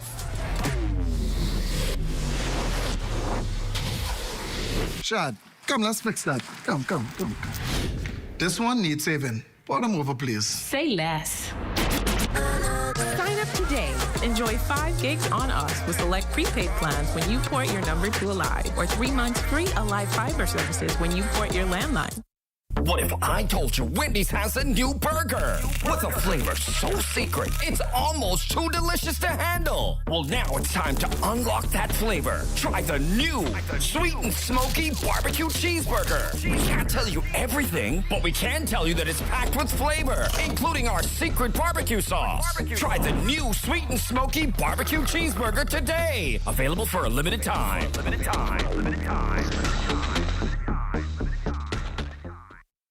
We're here at the Nassau Village Community Center project, where over the past 17 months, we've hired over 20 Bahamian subcontractors to bring this beautiful project to fruition.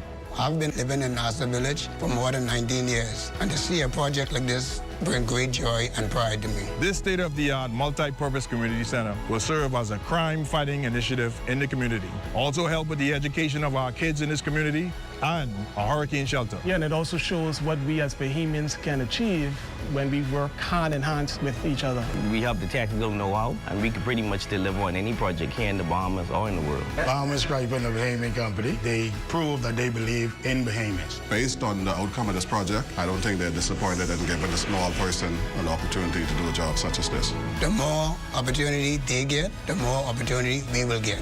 If you look around and see the work done so far, it just shows what we as Bahamians can do.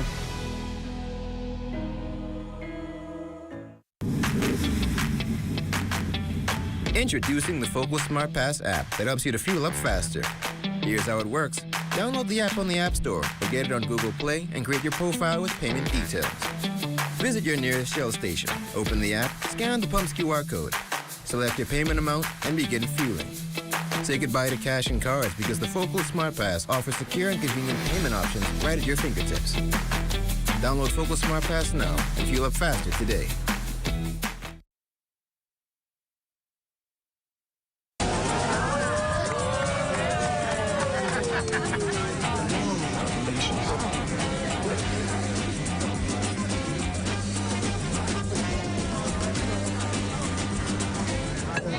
Diet-friendly special.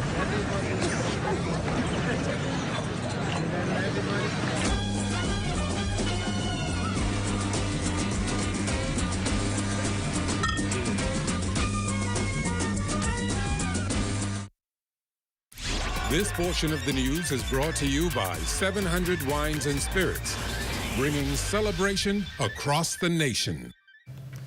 Well, thanks, Felicity. We're now going to toss it over to LaDawn and Marlena for a sneak peek of what's coming up in Access Now. Ladies? Well, because when Marlena, I have a question for you. When was the last time you guys spring cleaned your finances? Like finances? Finances, well, I do so every time I get paid. See? It's the first time for everything. Well, Leno, wealth-wise, they're going to advise us on how to do that, right? I'm going to learn today. Yes. Well, stay with us. That and more coming up after the break.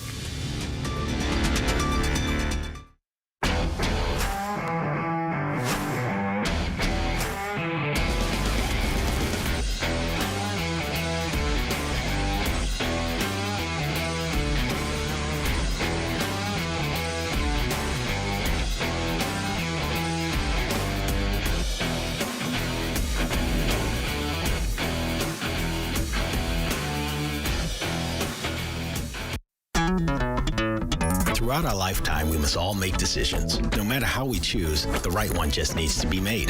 Like having J.S. Johnson Insurance Agents and Brokers as your insurance partner. We've been serving the Bahamas for over 100 years. Whether you need home, motor, marine, or commercial insurance, make the right decision. Call 397-2100 or visit jsjohnson.com. JS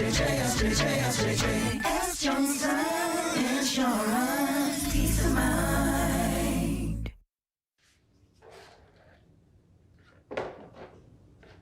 Do you ever just want more? But wait, there's Marco's! Introducing the More Marco's menu, packed with your favorites starting at just $6. Like our warm, golden baked cheesy bread, crispy stuffed pozole. How about a hot, fresh, medium one-topping pizza, subs, calzones, pizza bowls, and more. Starting at just $6. Certain restrictions apply. More variety, more value, more Marco's. Order today at Marco's Pizza, Bahamas.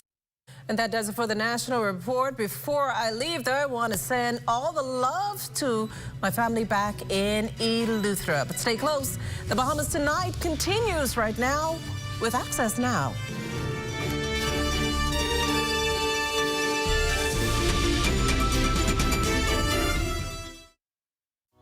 Health is the greatest gift. That's where we come in. Bahamas Medical and Surgical Supplies is a premier distributor of medical equipment, as well as medical and surgical consumables. Our engineers are always on hand, providing top care service that saves lives. We carry a wide selection of over-the-counter and prescription items, IV fluids, and other injections. Our products are state-of-the-art, and our entire team stays on top of cutting-edge technology. With more than 2 decades of dedicated service, Bahamas Medical and Surgical Supplies continues to be a trendsetter and innovator in healthcare. We have set ourselves apart by truly caring for our customers. We understand the intricacies of healthcare, and we produce spectacular results. We cherish our partnerships and nurture our friendships as we continue on our quest to help everyone maintain that wonderful gift of good health. Find us on 95th Terrace, Centerville, and now located in the Lucaya Shopping Center of Freeport, Grand Bahama. Tourism today. Bahamas tourism today. At a recent press conference, Deputy Prime Minister and Minister of Tourism, Investments and Aviation, the Honorable I. Chester Cooper, gave an important update to the country's space industry. Now, as many of you know, early last month, SpaceX launched a Starship from their Starbase facility in Texas. The intended site for re-entry was thousands of miles away in the Indian Ocean.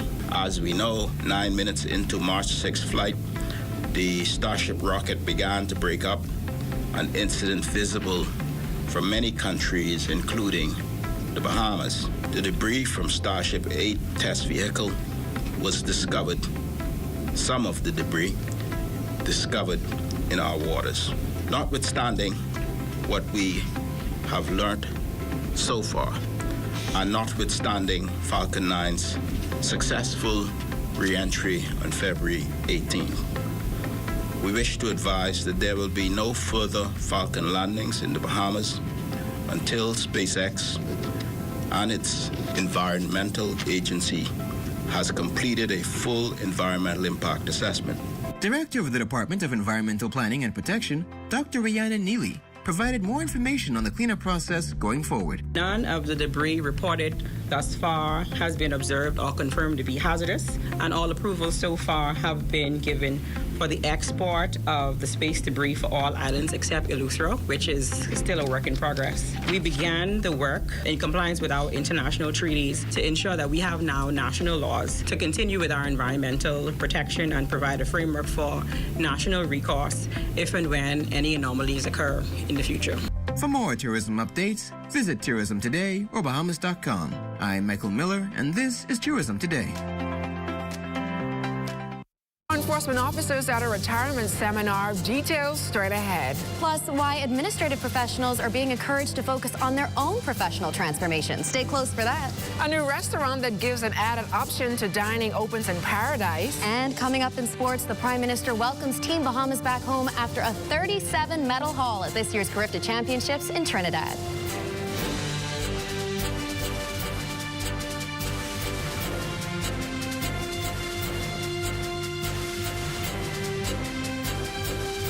The Bahamas Tonight Access Now starts now. Good evening, everyone. I'm LaDawn Davis. And I'm Marlena Leonard. Welcome to the Bahamas Tonight Access Now. Well, they call Wednesday's Hump Day. Marlena, have you recovered from the long holiday weekend? Somewhat, but I think this weekend is also going to be gearing up to be a busy one, but at least Hump Day means the weekend is near. So as we end this Hump Day, let's get right into the news, shall we? It's day 2 of a pre-retiree transitional workshop for law enforcement officers at the Bahamas Agricultural and Industrial Corporation. BAIC's executive chairman, Senator Darren Pickstock, says he's confident that the 4-day workshop will push attendees to start their own successful businesses. This workshop is part of a 3-program series between BAIC and the various law enforcement branches to build a framework for making a smooth transition from military and semi-military life through self-employment and skill development. Our country and our young people need hope. We often don't look around our own environment to see where we can make money.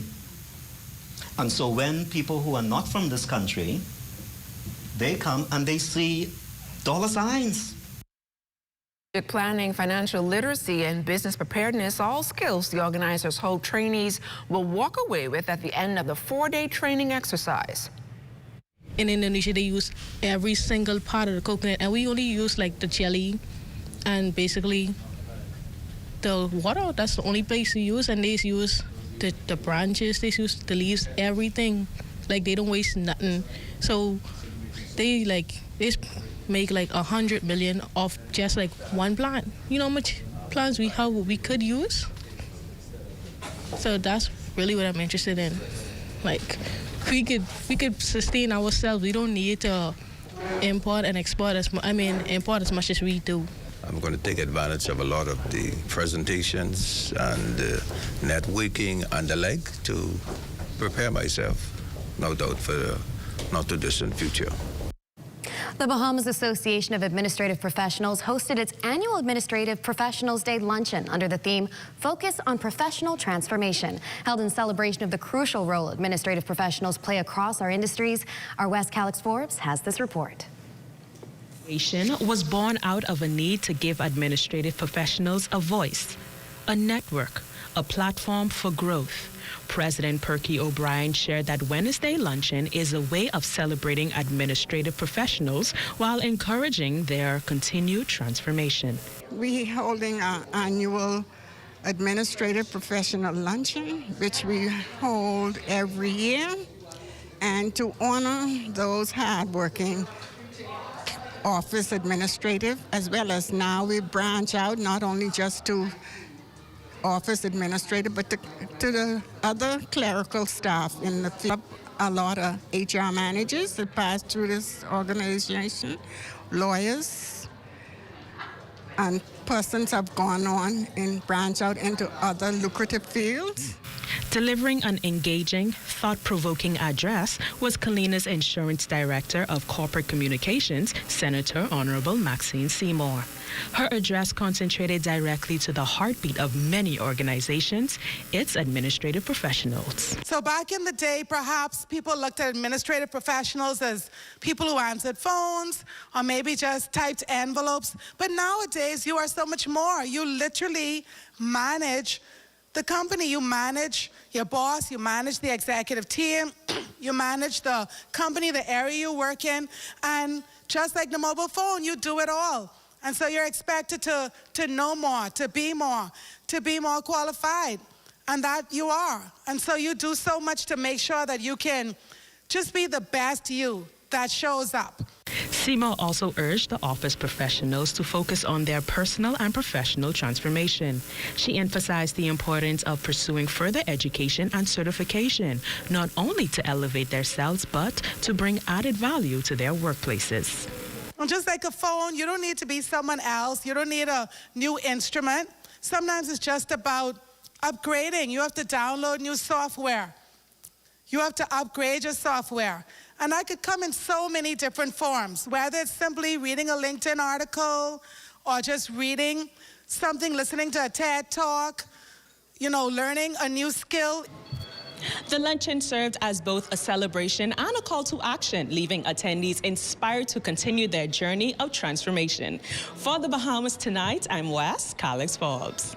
Thanks a lot, Wes. Well, if you're looking for a new dinner spot, you're going to want to see this. Desmond Saunders gives us a tour of the new Carnival restaurant on Paradise Island, expected to provide an added boost to the local economy and showcase the talent of young artistic Bahamians.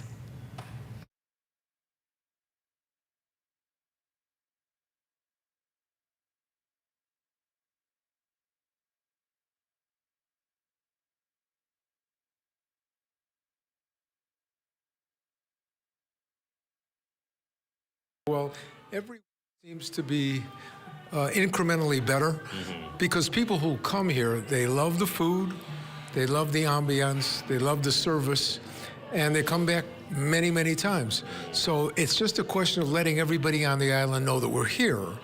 And we're here for fun, for great food, to party, have a good time. We had lots of dancing last night with a wonderful DJ and great music. We did an event for charity last night for kids.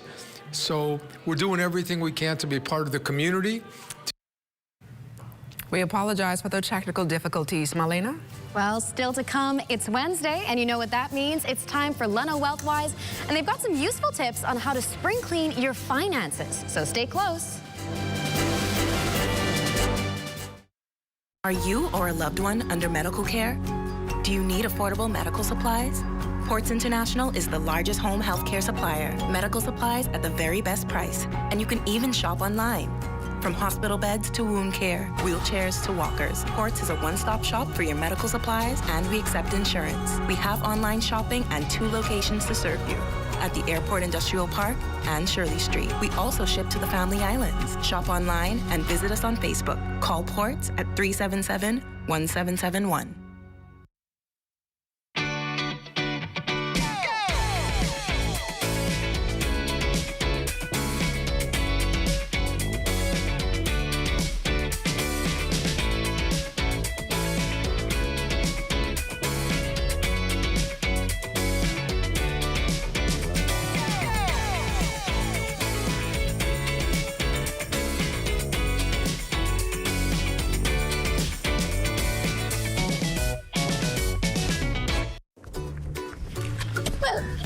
What you doing here? I dig in the well to connect to the house I'm building for me and Mavis. Why you just don't call water and sewage? Call them for what? To get your city water. You don't have to worry about your water cutting off when the power cut off. And your water's clean and safe, free from coliform bacteria.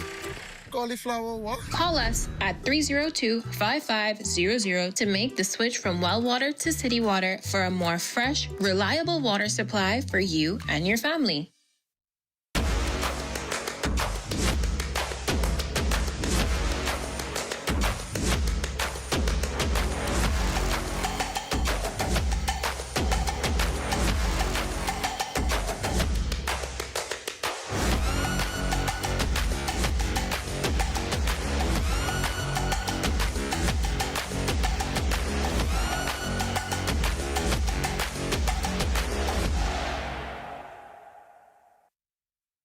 Shop Smart Department Store, your miracle right here at number 122 Marquis Street is having a 25% off everything Easter sale. Hop on into Shop Smart. We're open Monday to Saturday from 9 a.m.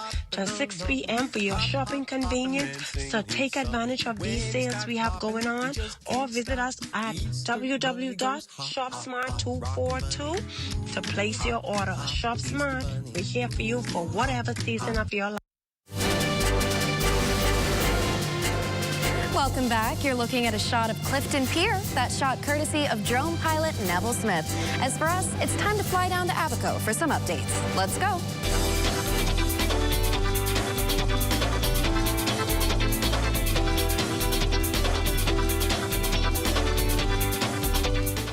The Access Now team can confirm reports of a fire that started Tuesday outside of Cedar Harbor and Cooperstown near the bridge. North Abaco Administrator Stephen Wilson says while the fire currently poses no threat to neighboring homes and businesses, his team is closely monitoring its movements. The fire, it appears that it spreads from one community to the other. This fire is really settling from the Treasure Key area,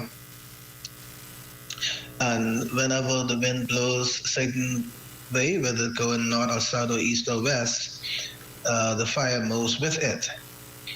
So it's about 3 miles deep in the bushes, but what is happening, a lot of the smoke is settling on the highway there outside of Cedar Harbor and Cooperstown. Is cautioning residents to protect themselves and property. So we're asking persons traveling in that area to exercise extreme caution, especially at night. The same thing applies now for Treasure Key, between Treasure Key International Airport and Blackwood. If you're moving and traveling those areas, we're asking you to drive with extreme care and caution because the smoke is smoldering on the highway. And LaDawn, of course, we're hoping that fire goes out quickly and everyone stays safe. Well, it's time now for our weekly feature, Leno Wealthwise. Here's our Diane Dorsett speaking with Leno's Vice President of Investments, Sonia Beneby, on the topic of spring cleaning your finances.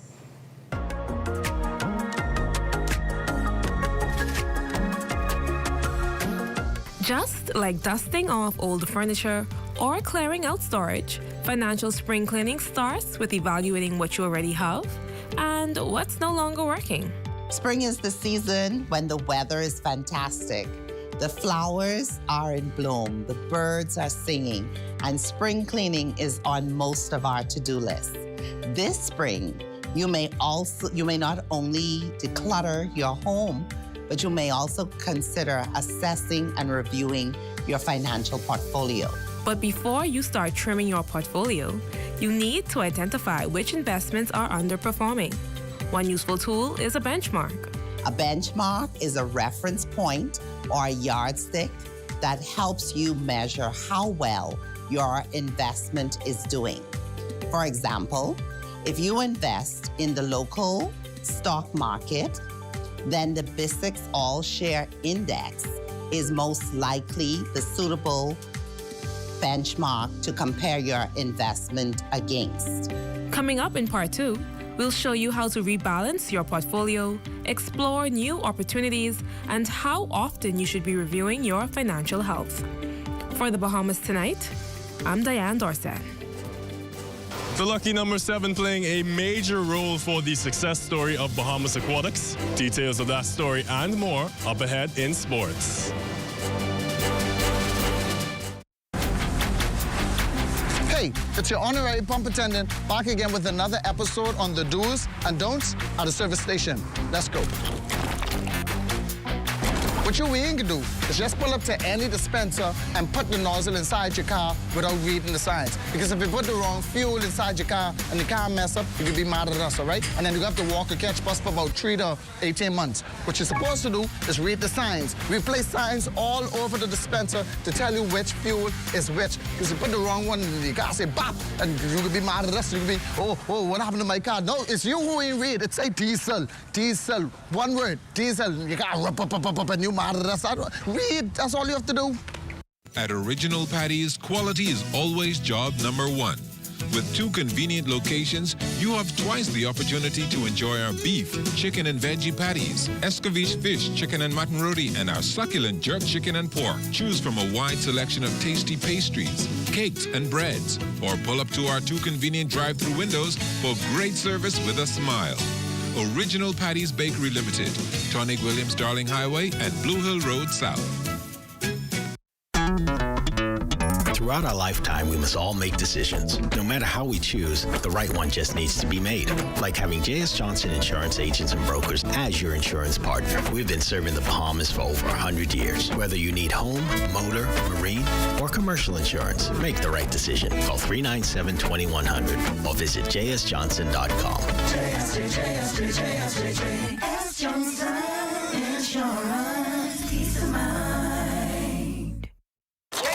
Giving you more to love with our KFC bucket meals with large size. Get the KFC Family Bucket featuring 8 pieces of juicy chicken family fries and 4 biscuits that feeds 4. A KFC Deluxe Bucket with 10 pieces of delicious chicken, 2 larger sides, and 4 biscuits that feeds 4 to 6. Or a KFC Party Bucket with 15 pieces of our chicken, 3 larger sides, and 6 biscuits that feeds 6. And we'll handle the dishes, plates, and utensils included, so you can lick your fingers and reach. KFC knows value, and it's finger licking good. The internet isn't just for surfing. There's a sea of shoppers buying online, and you can connect with them on Tingsy.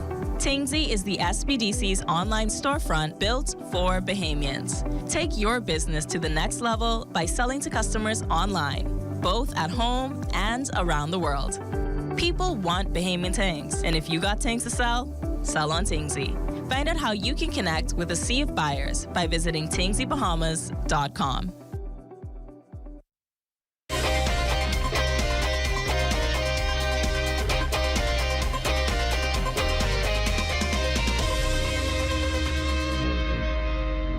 Congratulations to the Bahamian Carifta track and field and swim teams from the sponsors of the ZNS Radio and TV Carifta Update. Welcome to your Wednesday evening sports check, everyone. I'm Eugene Stewart. Well, Team Bahamas making some big waves down in Trinidad and Tobago. And in case you missed their gold medal performance, our Shane Stubbs was poolside and files this report.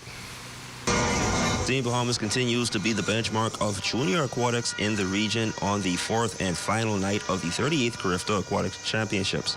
They put the finishing touches on a magical run over 4 days of competition, finishing ahead in the standings with 979 points. Jamaica finished second with 795.5 points, and the host country Trinidad and Tobago finishes third with 735 points. As for the medal count, Team Bahamas finished with a total of 74 medals, 27 gold, 23 silver, and 24 bronze. On the night, Sienna Campbell and Dexter Russell continued their winning ways, with Campbell taking gold in the 11-12 girls 400-meter free and Russell in the 50-meter free. It's kind of funny that I keep on winning the first gold. I was very happy. That's one of my best events, so I was very proud of myself for winning that. It feels good. I know it's all in God's plan that I didn't get the record, so hopefully I get it tonight in the relay, because I'm going first in the relay, so hopefully I get it. I know. I train hard for this. I know I made my country proud, I made myself proud. In the 11-12 girls 100-meter breaststroke final, Isabella Monroe added another gold medal to the count, with Campbell following with a bronze medal. I'm happy that I see my father and family proud. I didn't put too much pressure on myself, and I was just trying my best to get first. Kamea Sanders added gold, while Isabella Cucurulo snagged silver in the 13-14 girls 100-meter backstroke, while David Ching and Alexander Murray both added silver and bronze medals on the 13-14 boys breaststroke final. And team captain Caden Wells ends his Carifta journey winning gold in the 15-17 boys final. and in the race, I didn't want to go too fast because I wanted some energy to bring it back. So I just tried to keep with the pack and also just leave them behind coming back. Yeah, I felt really good about that race. I was telling myself before I got him on the block, I was like, don't kill yourself on the first 50, but you got to take it out fast. The icing on the cake for Team Bahamas came in the 11-12 boys 200-meter freestyle relay.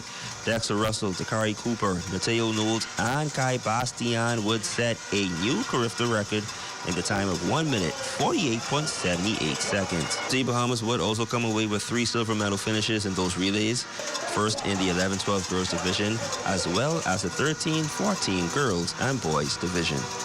This team is outstanding. Swimming in the Bahamas has really come, a long way. And, we're already talking about 8 straight. The team management, the physios, all of the coaches. Everything was put in place for these swimmers to do well. And that's going to put a cap on things here at the 38th Annual Carifta Aquatics Championships in Trinidad and Tobago. Team Bahamas gets their 7th straight title at these games, and now they've got their eyes set on magic number 8. For ZNS Total Sports, I'm Shane Stubbs.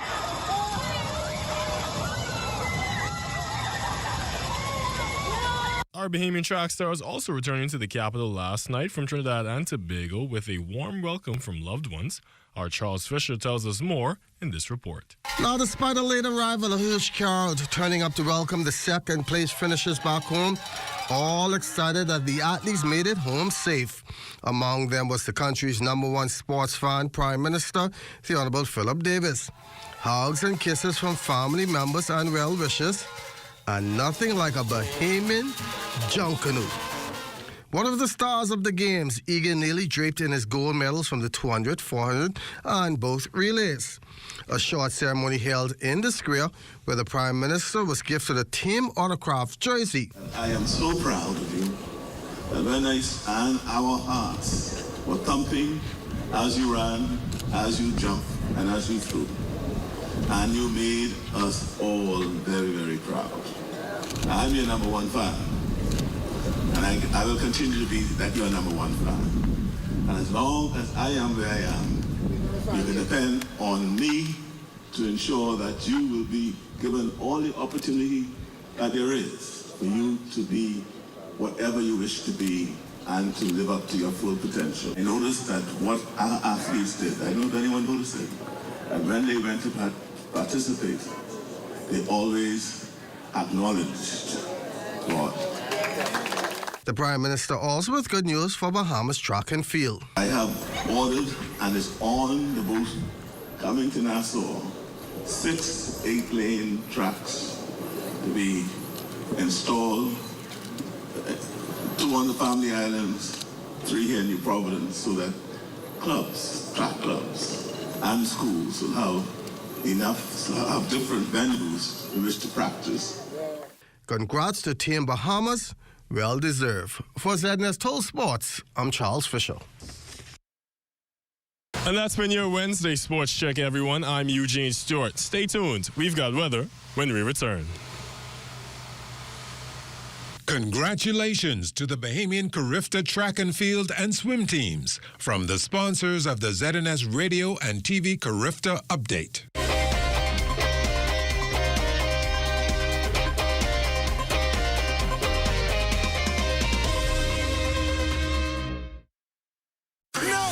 Get ready! You Be Fit Fun Run Walk Bike Skate Push Race Weekend is coming! April 25th through the 27th. Complete your 5K, 10K, or 15K virtually. Or join the big race at the Oaksfield campus on Saturday, April 26th at 6 a.m. Form a team and register at Chapter 1 Bookstore or online at ubfit.ub.edu.bs. Thanks to our title sponsor, Doctors Hospital Health System. Platinum sponsor, Baker Tilly. Gold sponsors, Island Law, Commonwealth Bank, and Fidelity Bank. Bronze sponsor, Shell Western Supply and Trading Limited. Additional sponsors include Deloitte, J.S. Johnson, BWA, Commonwealth Fury Limited, Nassau Agencies, Bahamas First, NUA, Caribbean Ball & Company, John Bull, Thompson Trading, Leno, Walk-In Clinic, and BTC. You Be Fit Year 8, Saturday, April 26th. For more info, call 424-8887. Celebrate the incredible women in your life this Mother's Day. And don't forget the special offer from Cornet Bahamas. From April 16th to May 16th, enjoy a fantastic 35% off store-wide. That's right, everything you need to show your love and appreciation is on sale. Whether it's a heartfelt gift for mom, a treat for yourself, or something special for that amazing woman in your life, we've got you covered. Don't miss out on this limited time offer. Visit any one of our stores today. Make this Mother's Day unforgettable with Cornet Bahamas. For hurricane season, we got impact windows and doors. For protection, just come to our store. Plus we got tiles to pretty up your walls and your floors. We'll help you brighten up for that big bad storm. Porcelain tiles, blank tiles, mosaic tiles, a variety of styles. These 14s get right, they gotta be rough. That's why we got the best deals in the whole Bahamas. Hey, hey. Comfort Suites Paradise Island is the best kept secret in the Bahamas. Located directly next door to the Atlantis Resort, you'll receive all the privileges of an Atlantis guest with all the benefits of a Comfort Suite stay. Enjoy everything Atlantis has to offer, including aquaventure water park, plus all the amenities of Comfort Suites. Free Wi-Fi, free breakfast daily, and kids stay, play, and eat free. Visit ComfortSuitesPI.com.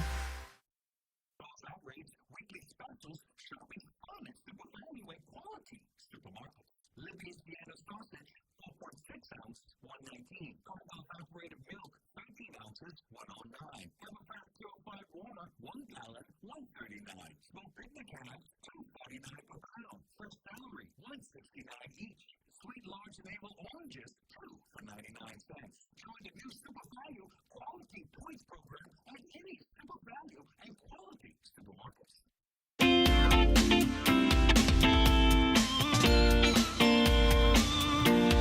It's time now for your Access weather forecast. The dry conditions remain with us, but the winds have picked up and will be with us for several days. And right now, your boating forecast is brought to you by Live Business, where we bulk up your business. In the northwestern islands tonight through Friday, those winds are going to be northeast to east at 12 to 18 knots. Wave heights 3 to 6 feet with a bonded chop in place, so small craft caution is in effect for the northwest Bahamas through Friday. Now, the tides will be low at 11:09 tonight, with a second low tide at 11:39 tomorrow morning. And for the central and southeastern islands, also through Friday, winds northeast to east, 15 to 25 knots, very rough sea conditions at 5 to 8 feet over the ocean, so advisories are in place for the central and southeastern islands into Friday. That's going to do it for your boating forecast. It's time now for your international temperatures, and they're brought to you by Royal Star Assurance. Oh, yeah. Lord, right.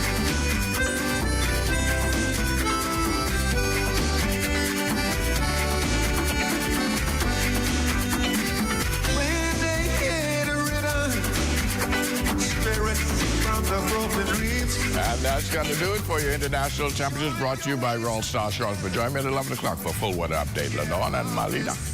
Thanks a lot, Basil. Well, Malena, I don't know about you, but I'm a bit luggy on this Hump Wednesday. You know, I feel the same way too, Ladon, but there's one thing I feel like every night, the two of us, you don't get to see it. We burst out laughing. And that's Let's Talk Social. So let's think things over to Matea Cunningham and let's see what she has for us tonight. Hey everyone, welcome back to Let's Talk Socials, where we break down what's trending in your world and mine. So, what's been blowing up on the timeline this week? None other than a clip straight out of Governor's Harbor, Eleuthera. I'm talking about the fish fry, the vibes, and one tourist who is clearly feeling the rhythm of the islands. In the now viral video, we see 3 tourists soaking in the energy of a Bahamian fish fry, but one stood out. She danced like she's been waiting for this moment her entire life, and honestly, we love to see it. Locals were hyping her up, tourists were joining in, and the atmosphere was giving true island experience. Check this out.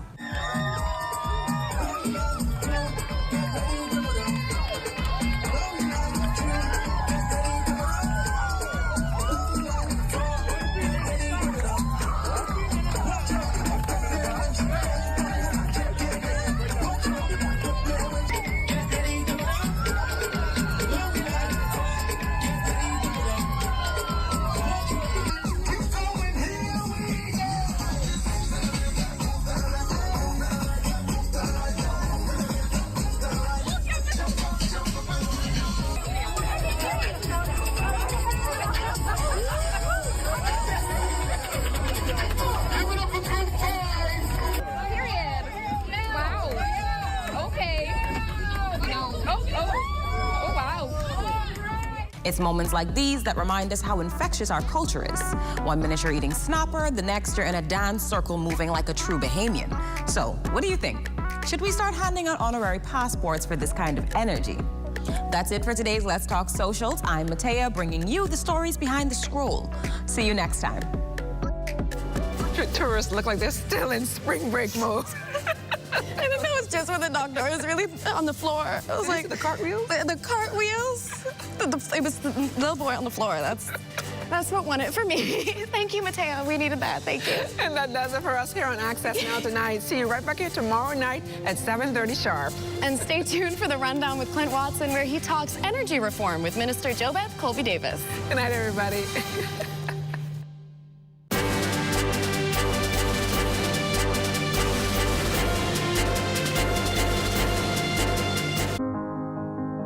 We play just like your kids. We text just like your kids. We learn. We even cook. We take selfies.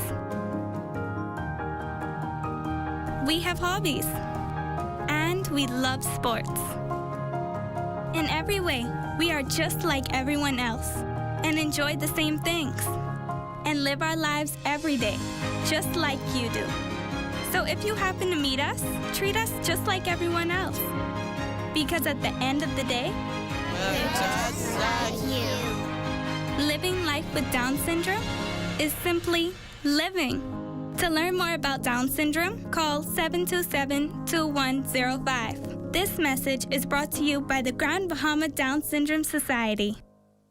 It's a joy, to help someone who is in need, I'm proud to know that we are able to accommodate them with a hot meal, fresh meal, and a well-balanced meal. A lot of our clients, as you know, it's in the inner city and persons who really and truly and so much have lost their jobs. And for whatever reason, 2 months, 3 months, they really don't have anything. You have to have some kind of kindness to do this. What does disability look like? In a busy airport terminal? At the check-in counter? At security checkpoints? Or even in baggage claim? Passengers with hidden disabilities often go unnoticed. Globally, 1 in 7 persons have some form of a disability. 80% of those disabilities are non-visible. In an airport environment, workers are often unaware of hidden physical, mental, or neurological disabilities that some passengers live with. This can lead to frustration and a less than ideal travel experience. So, how do we make the invisible more visible? At LPIA, we've implemented the Sunflower Lanyard program. The lanyards are visual cues for airport workers to immediately identify passengers who might need additional assistance. NAD is teaming up with the National Commission for Persons with Disabilities and key stakeholders at LPIA to launch the internationally recognized initiative. We're joining more than 180 airports and 26 countries already in the program. NAD is the first organization in the Bahamas to recognize the Sunflower Initiative. It's a way to show our continued commitment to making LPIA a safe, welcoming, and inclusive airport for all. Passengers needing to secure a free Sunflower lanyard can email sunflower@nas.bs or call 1242-397-8600. For more information, visit www.nassauLPIA.com.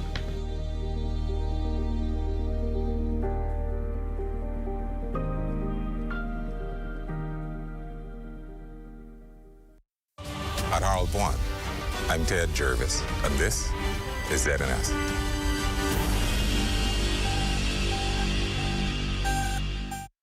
The Rundown is brought to you by Commonwealth Brewery Limited.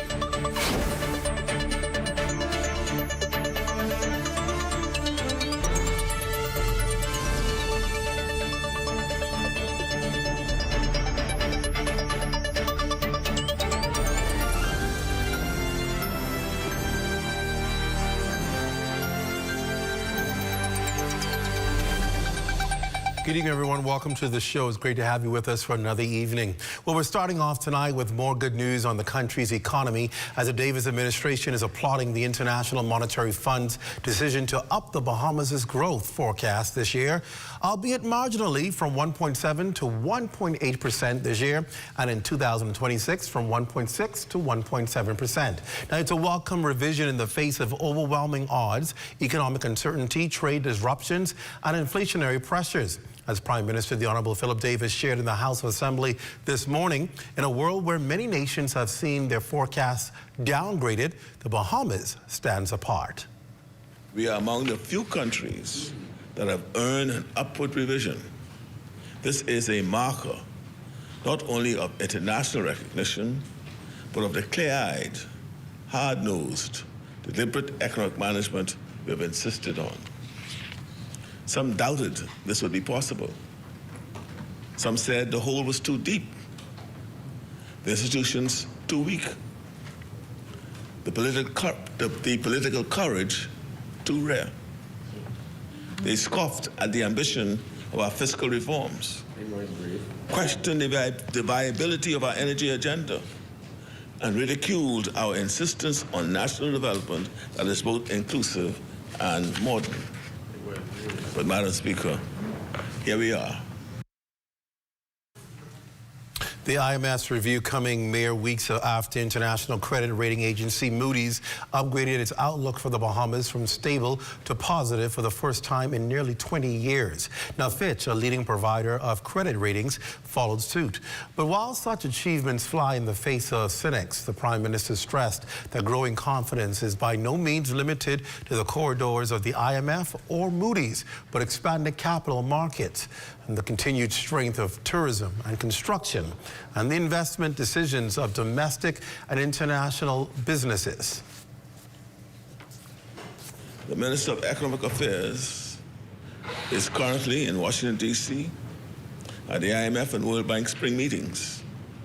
There, he's engaging directly with global financial institutions, building new partnerships, and reinforcing our international position as a stable, responsible, and progressive economy.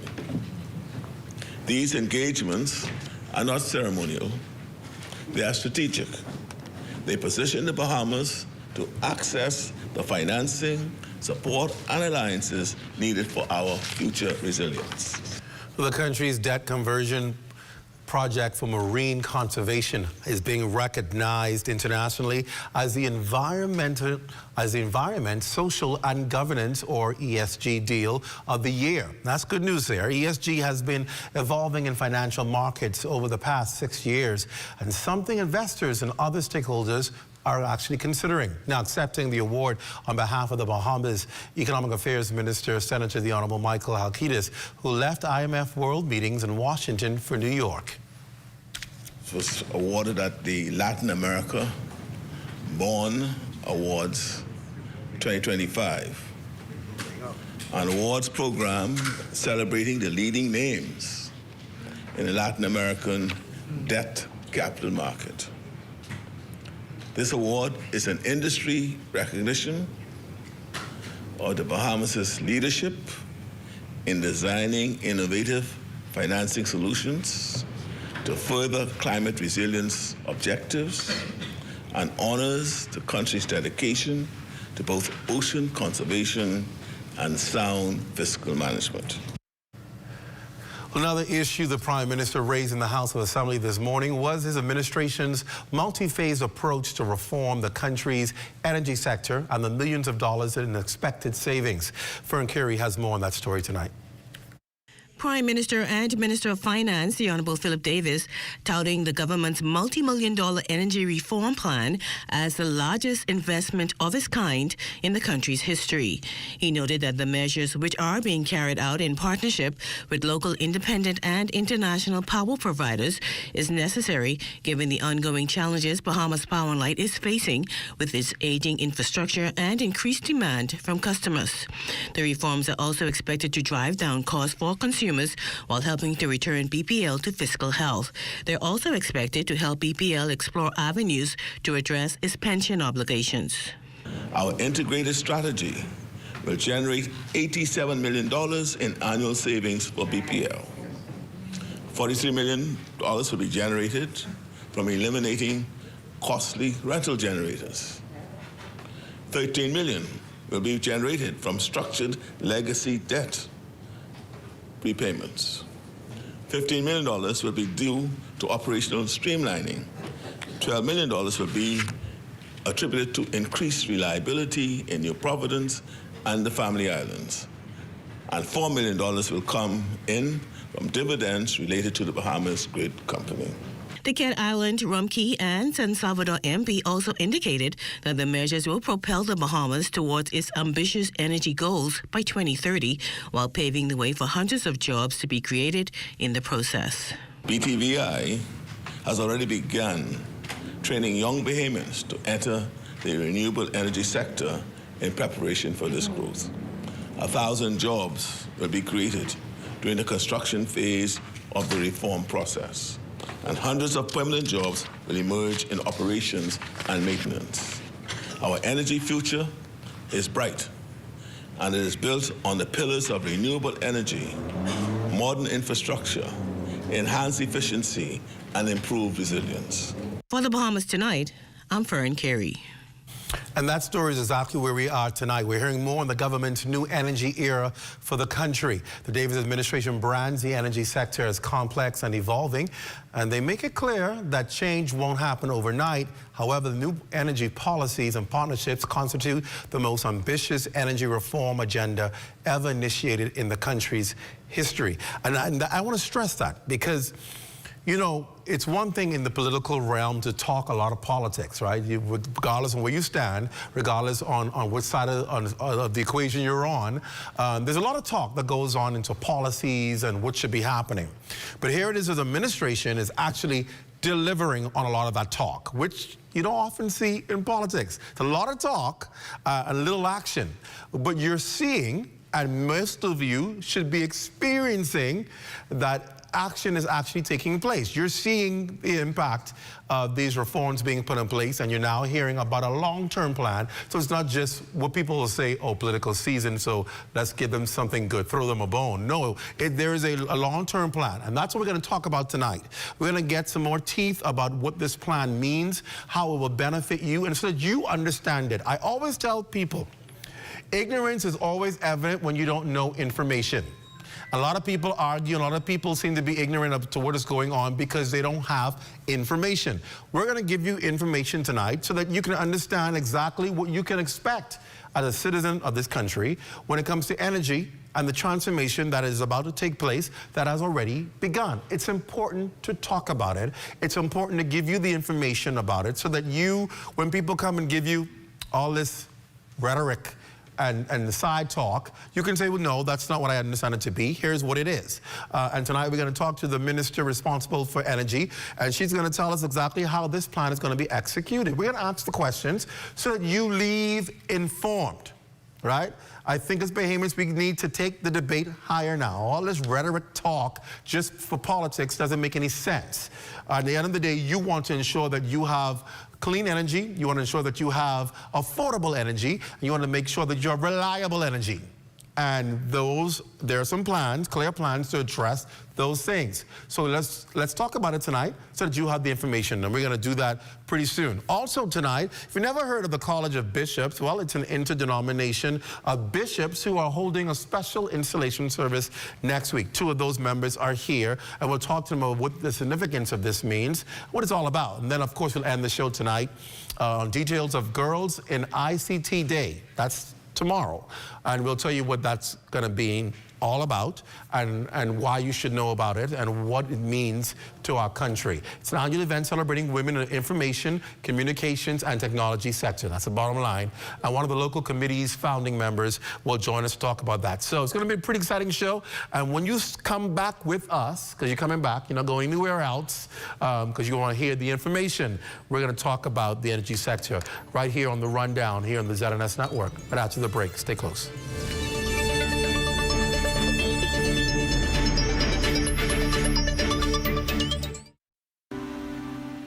Male about service, it's a critical service to the islands of the Bahamas. Certainly, Andrews has always been there and dear to us. That's where we're born and raised. And so we play a crucial role in advancing the growth and development of Andrews. Customers want service and they want consistency. From the start, that's been our commitment. We work to sail on time every time. Our customers have come now to expect this from us. And one of the biggest challenges we've had was finding adequate funding. SPDC from the very start has been a lifesaver. My advice to young people, if you have a vision, a passion, an idea, go for it. Don't give up. It's not easy. If it was, everybody will be doing it. Be consistent and you'll get there.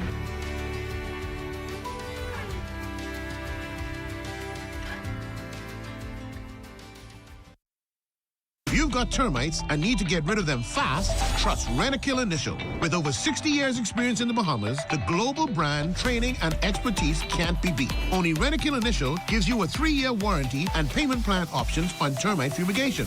No one can match the range of treatments we offer, such as fumigation, pre-construction treatments, termite monitoring, and more. No matter where you are in the Bahamas, we will come to you. When it comes to complete termite eradication, there's only one name, Rentokil Initial.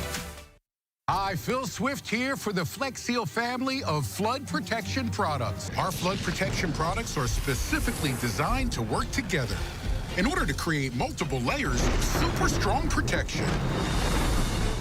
All these windows, doors, seams, and openings have all been sealed up tight. Now there's a new way to protect your home or business from damaging floodwaters. Get the removable Flex Seal family of flood protection products.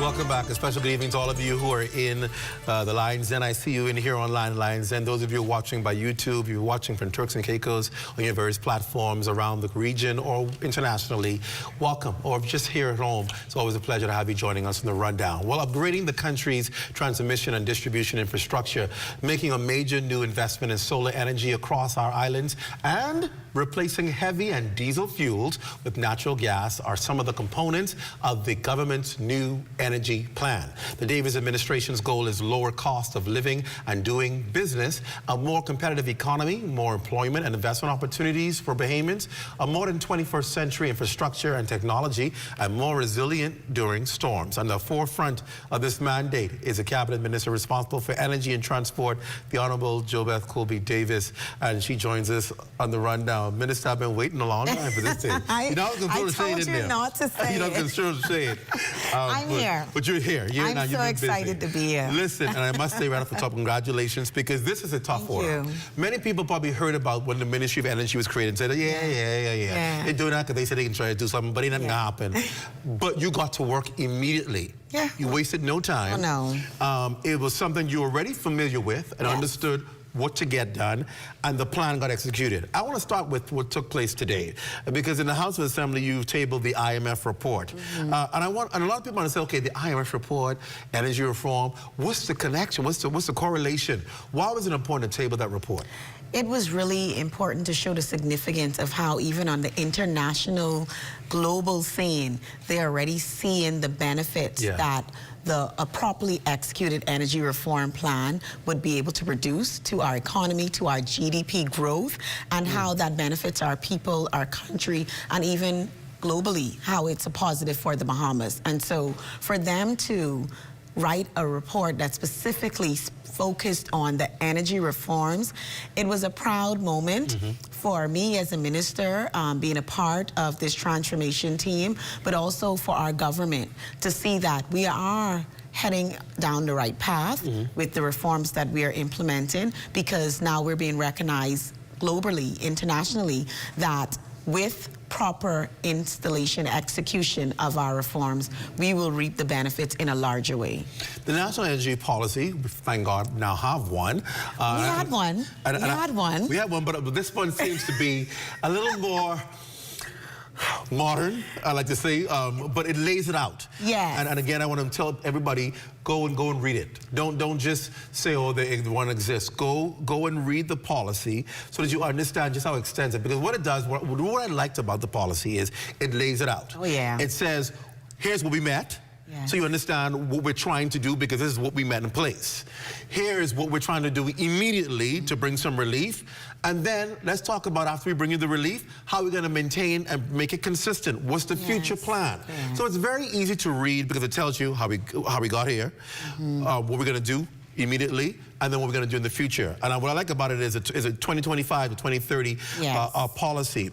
Why is this policy important? Because we had one before, but why is this roadmap important? This is important because it helps to guide the present state of our energy sector, but also it begins to already prepare us for where we may have to go. So it speaks to the evolution of the energy sector and how it changes so quickly that you have to be ready to transform legislation, policy, even the way you do business in your utility sector. And so our energy policy was created in 2013, but it was never meant to just sit and be the policy, because if you understand the energy sector, it changes always evolving. At the speed of lightning. So it's always evolving. There's always new technology. There's always different ways of fuel, different types of renewables are now coming on stream, better ways. I mean, even the batteries that we started with using energy storage battery systems, they've changed dramatically over the last 5 to 10 years. And so the policy is supposed to change every 5 years. From 2013, nothing happened. So you have a Ministry of Energy that's tackling energy transformation and trying to bring modernization, transformation, resiliency to your country. The important part of having an energy policy is because you don't want to be doing it alone. You want to be guided. And so we had the relationship built from Ministry of Energy team and ERCA working together. We also had support from Environment, DEP, that gave input, and then we did focus groups, consultation with stakeholders, and now we're doing public consultation. I was about to ask about that.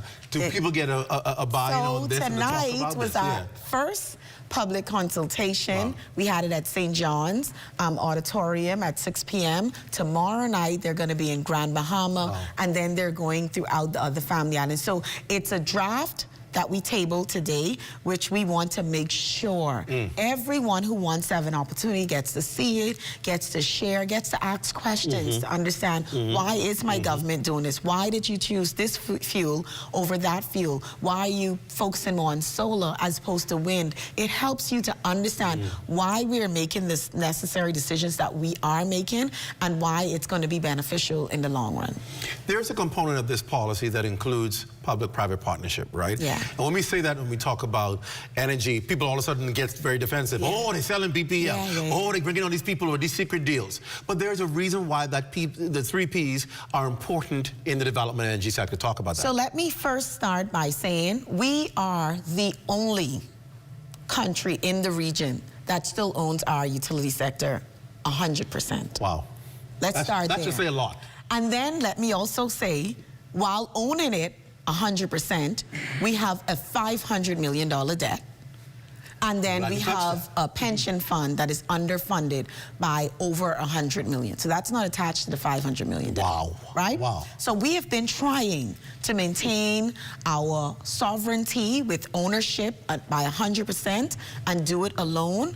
But times has changed. I was just about to say, no one does it anymore. Not only that, though, technology advances and it moves at the speed of lightning, like I said, and your response have to move the same amount of time. You cannot take years to upgrade or to maintain your energy systems because your demand is growing. So if we were the Bahamas that we were 20 years ago today, we'd be okay. But why would we? Then that would mean we're not successful as a country in growing our economy. So if we're going to be successful in growing and advancing our economy, we have to also grow with the economy. Our energy sector is something that is demanded by every single person and every single entity in this country depends on energy.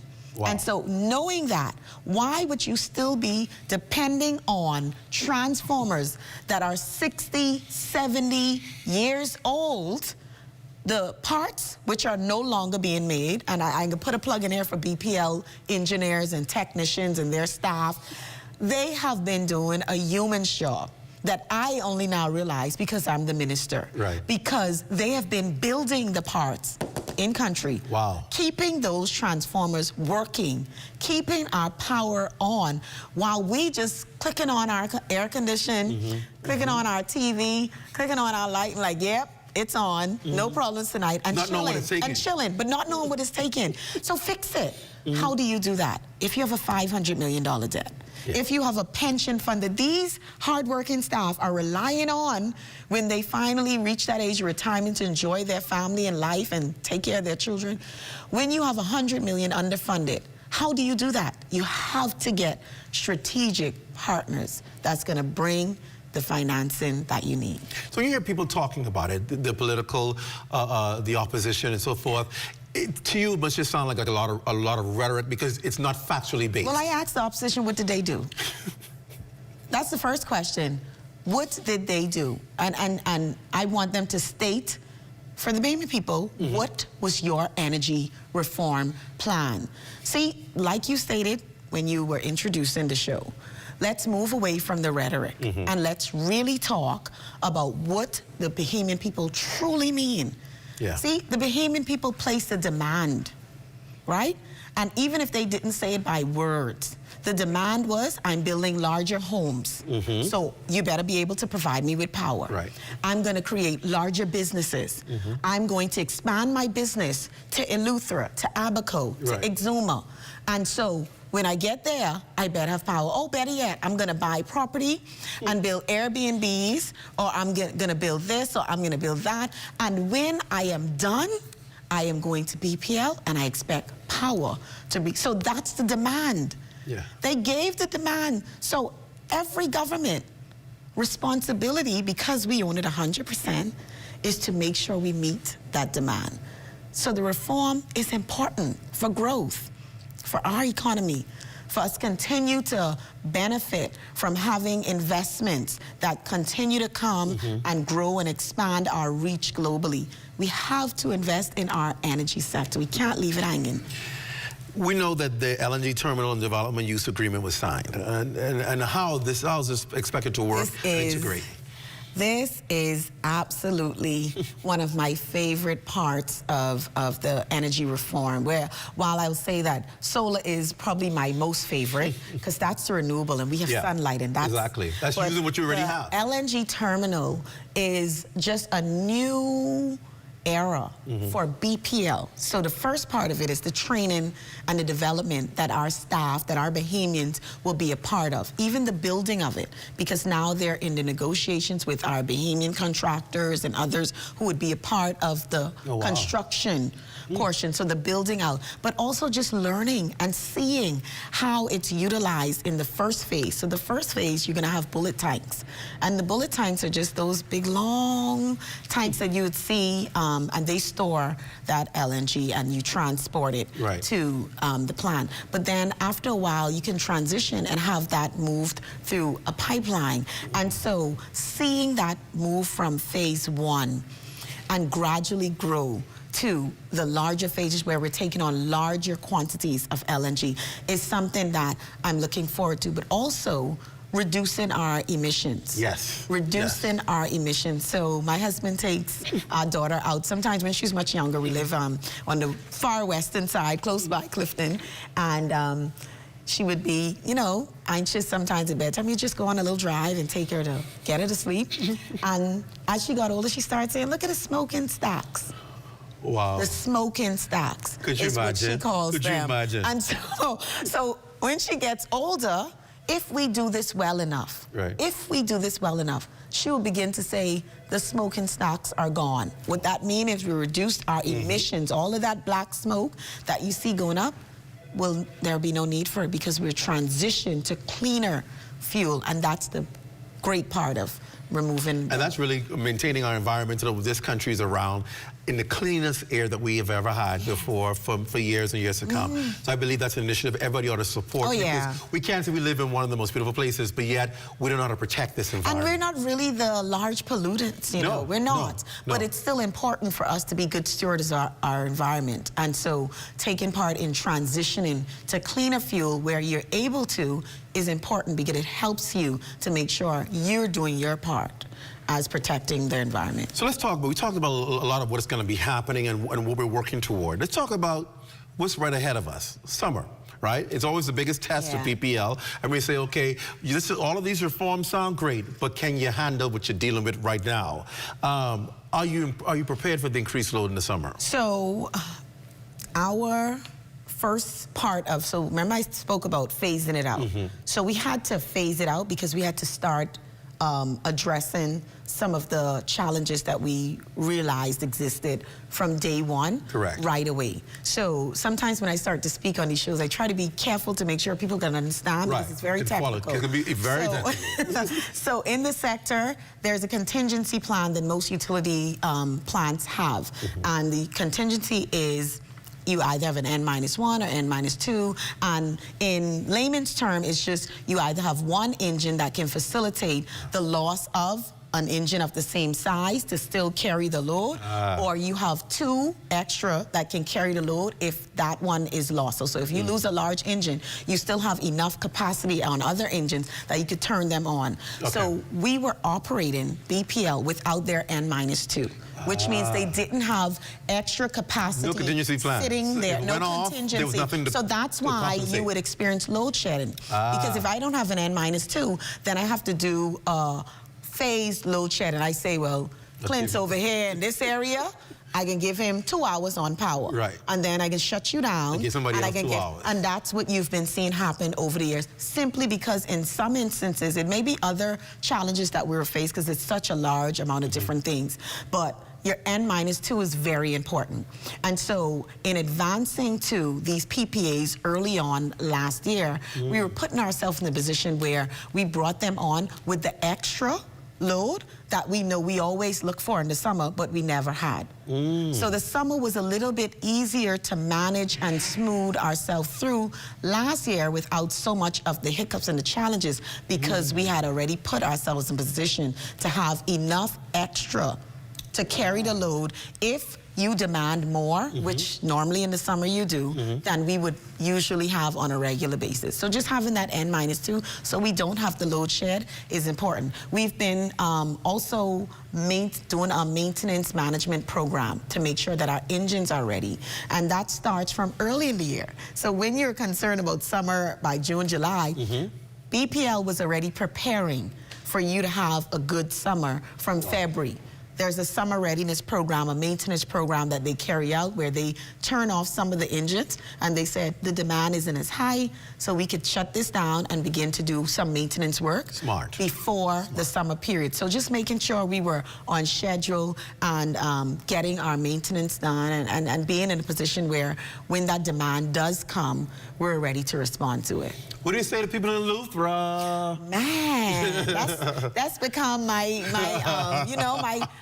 favorite thing to ask about. You know, I'd pick up the phone and call CEO and say, hey, how are we getting on with Eleuthera? But I think that we have done such a really good job in the last few months with a team that's on the ground in Eleuthera, the staff there, and also a support team from BPL here that we've sent there. We built out a 90 days plan. We met with the community. We met with the businesses. We spoke about the 90 days plan. It had a lot of planned outages simply because we had to do a lot of tree trimming, a lot of vegetation, and people would see the trees grow on our transmission lines and think, oh, they really cause a lot of disruption. Wow. They cause a lot. So keeping them clear, cutting them down. We also changed a lot of very old poles that had to be changed out over the years. We've done a lot of maintenance on our systems. We've seen a lot of of our regarders and homecomings go through this recent period with no much I was about to ask, because there's a lot of going on, and I found me out of people wondering, will BPL be able to support all these? Well, I've been getting some reports that we've been doing pretty well with not much disruptions. I checked on Harbor Island because that was a sticking point as well,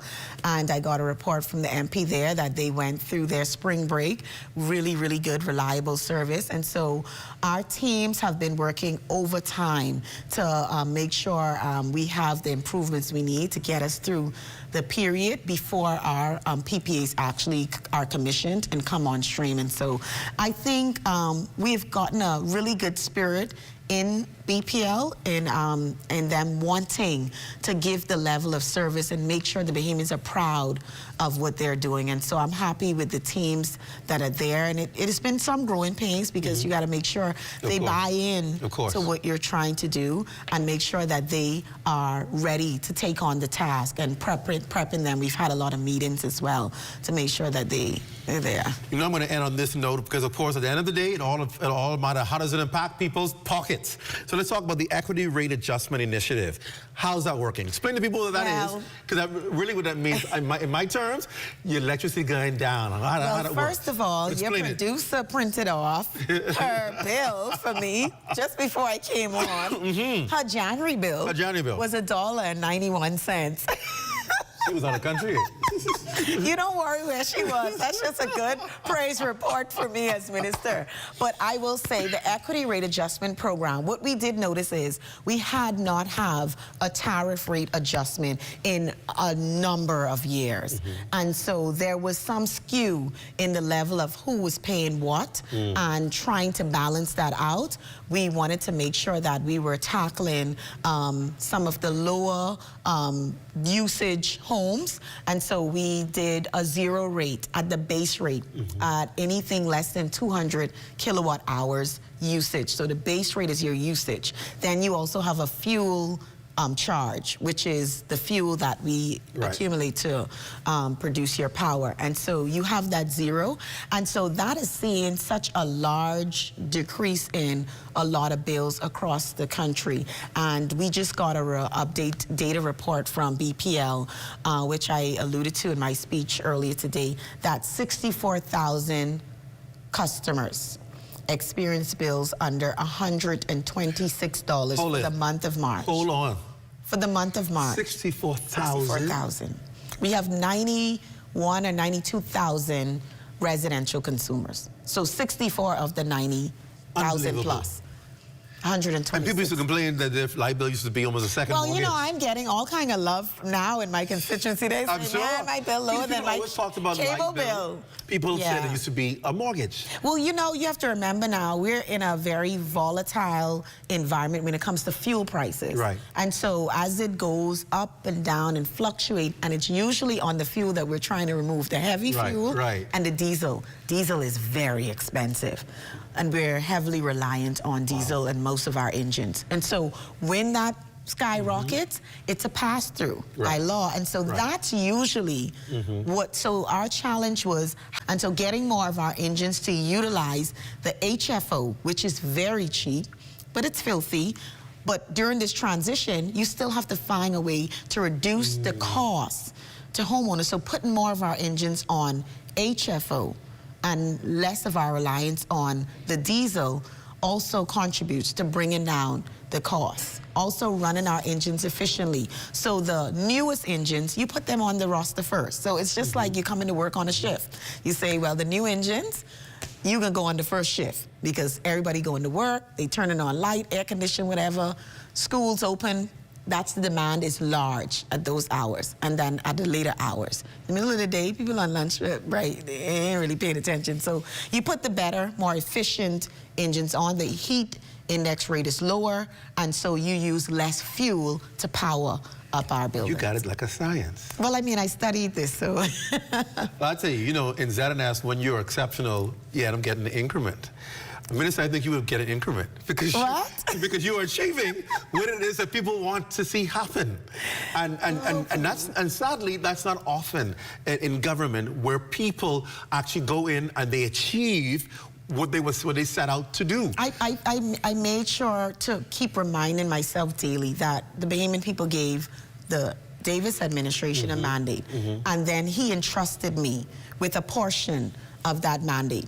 And my success is completely tied to the fact that he entrusted this to me, but also because the Bahamian people are watching and depending on me. At least even as for this period of time, they are depending on you there. Get something right for us to be able to benefit. And that's, you know, that's what guides me. Congratulations to you. Thank you for updating us. I hope you get a clearer picture. It was very clear today where we at, where you're trying to go, and how to get there. And we're very appreciative of this. Keep doing it, because the more you keep doing, the more the rates you be benefit, coming right? down. So keep doing it, keep doing it. Minister Colby Davis, thank you so for coming and joining us, and we appreciate I gotta come back. See? I can come back. I'll give you some more, we'll be happy. some more details. There you go. We'll talk more about it. Thank you again. Thank you again. Stay with us when we come back. We're going to talk about something that's also happening big this weekend. And then we'll talk about also ICT Day, which is tomorrow, what that really means, and the rundown. We're back right after this. Stay close.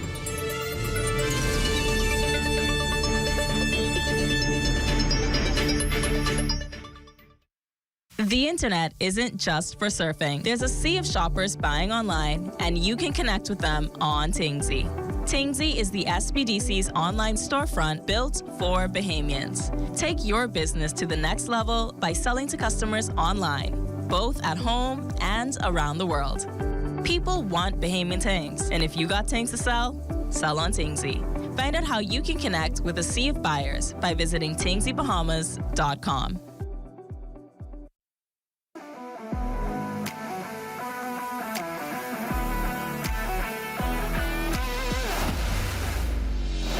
Bahamas Striping Group of Companies, we have been in Exuma now for the past 4 years, carrying out our paving program. A part of our company's philosophy is to do some work to international standards. So when you look at our paving division, we have a state-of-the-art lab to do all of our testing in-house, as well as a state-of-the-art asphalt plant with a trained technician carrying out the work on that site. The overarching goal of our company is to produce the work that we're doing in the entire Bahamas to international standards. We also make a difference by the training of our staff. We have a very intensive training program going on to where we are teaching young men how to learn the art of striping. Being a young man myself, I've made mistakes in the past. I was given a second chance to better my life, and it's only fitting that we pass it along. What's important for us is giving them a second chance for them to get a skill and a career that could take them further in life.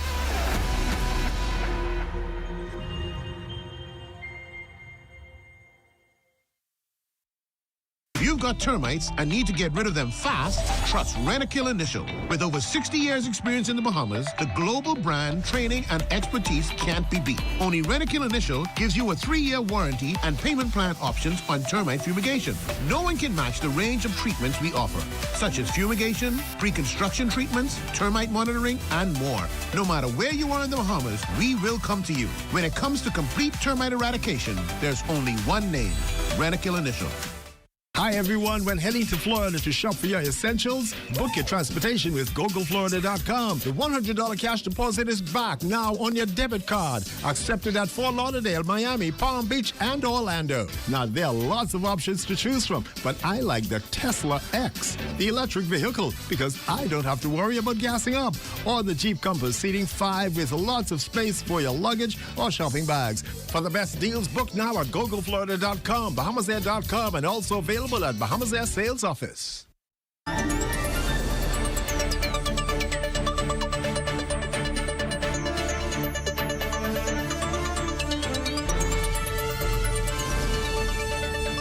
Welcome back. Next week, Monday, April 28th, will be an exciting time for the local religious community as the Bahamas College of Bishops will be holding a sacred gathering marking the installation of its new president and executive council. Now, it's called the Holy Assignment and will honor the legacy of those who have served and celebrate the future of spiritual leadership in our nation.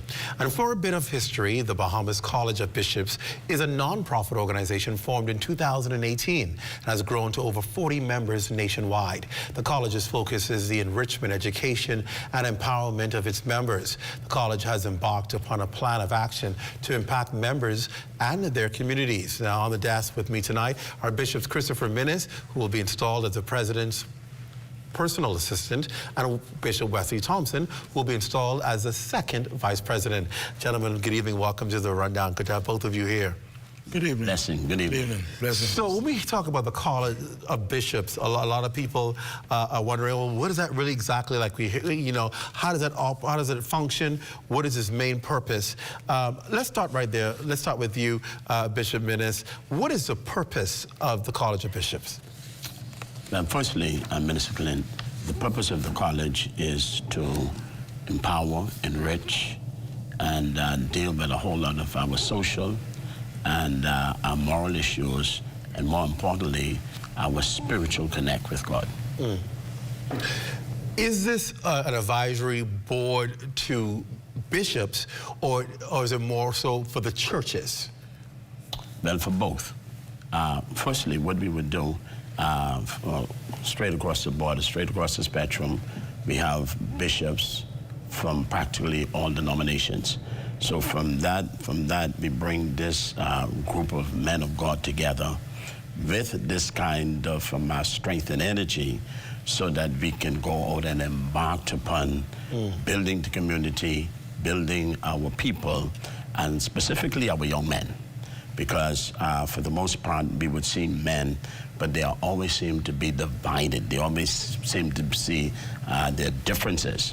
But with the College of Bishops, what we are able to do is kind of canvas a group of men together with one voice, one force, to empower wherever the borders of our College of Bishops would expand. Go ahead, Bishop Thompson, and explain to us exactly the mandate and the function of the College of Bishops. As Bishop Minnis mentioned, to deal with social and moral issues, but the strength of this college is that men from different denominational divide can come together and foster a very positive relationship and build on what Christ has challenged his church to be. Just shall all men know that you are my disciples if you have love one for another. And I want to go on record by saying that since the college was formed, that I've not seen any rift, or we always saying to come be one in the spirit. And this has been promoted by the incoming president, the Right Honorable Bishop Walter Henschel. And what he has done was we have met and like various luncheons and fellowship, which strengthen our bond together. And also, one of the strengths of this college will be the mobilization of churches to go into community, evangelical outreach. And you know and I know that the incoming president strong points is to imitate Christ's ministry in terms of I was hungry, I fed you, you poor, I gave you my full attention, naked and I clothed you, I was in prison, I visited you. And so, once again, the strength of this incoming president is his ability through the anointing of God to muster us together in strong Christian relationship and to get things done. And so I'm excited about what's going to happen Monday evening, April the 28th, and because I believe it's really a shift in the way we do things. And you know and I know that God changes the seasons and time. And so based on what we are facing, what the world's going through, we're going to be doing the same thing over and over and expect to get results.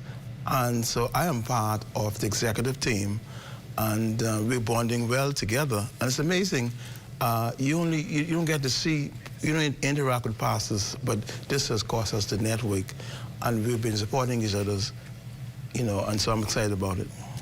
What does it do for the bishops who are part? Is it provide like a safety net where you, like you said, network and really bond and really talk about maybe things that at that level you may not be able to share with other people, experiences that you're going through, whether it's in your own congregations or your own ministries? Does it provide that kind of, almost like a close fraternity of bishops, really to be able to deal with even the most difficult matters?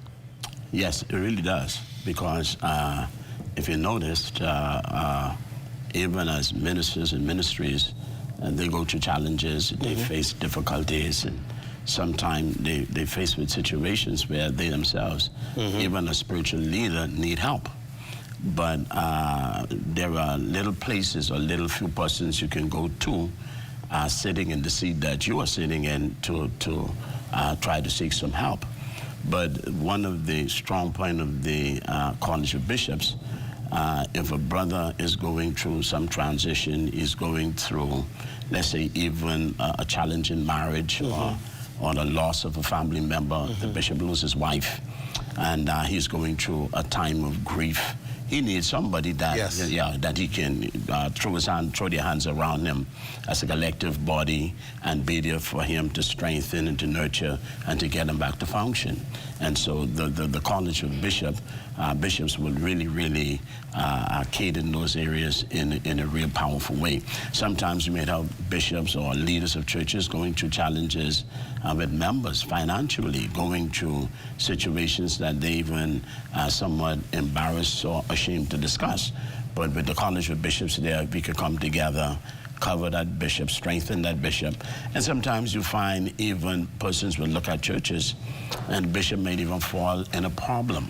Right. And so rather than him being exposed and really condemned, mind you, it could be just an honest mistake, or this could be a misunderstanding. So somebody may even calculate him wrongly. But as the College of Bishops are there, we are able to go in and deal with the matter and bring some kind of resolution that will be, positive and healthy, and also bring a different level of strength to the body of Christ.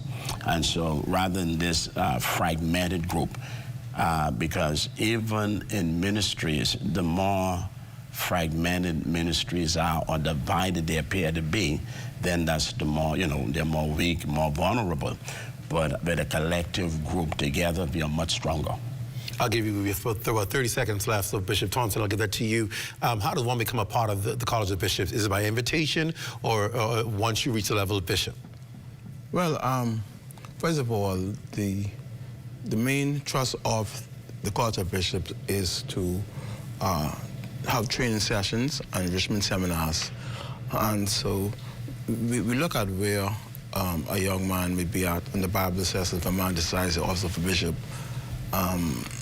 so we look at his desire, we look at his qualifications, and if he needs help, okay, then there's a training process that he can come to, because today we're faced with so many issues, and we have to make sure that you're able to assist and address these areas. And so training is very important.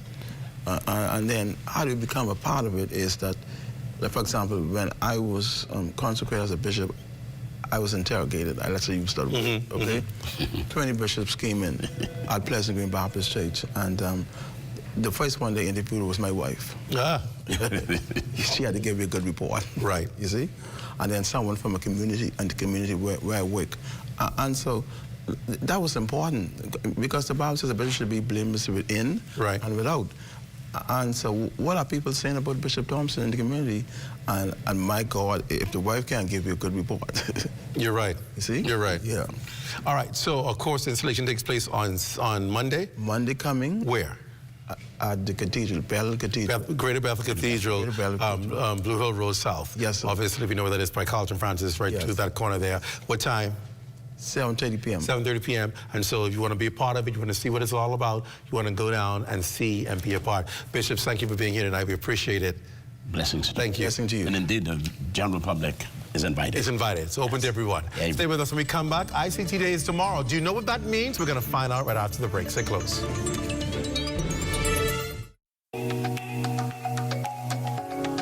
9 beautiful, talented, and outstanding ladies. 6 categories to determine 1 crown. From Abaco, Bimini, Cat Island, New Providence, Long Island, Exuma, Maguana, San Salvador, and Paradise Island.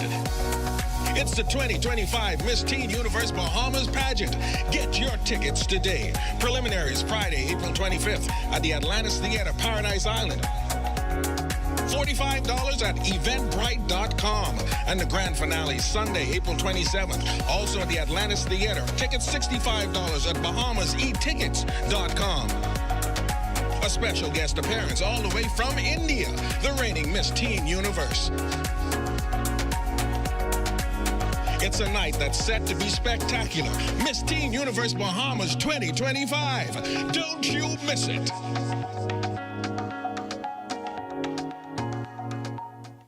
Is the Little Caesars Stuffed Crust Pizza. Get more pizza for less money. Only $12. It's a whole new level of pizza with cheese stuffed crust so spectacular that there's nothing left. Pizza.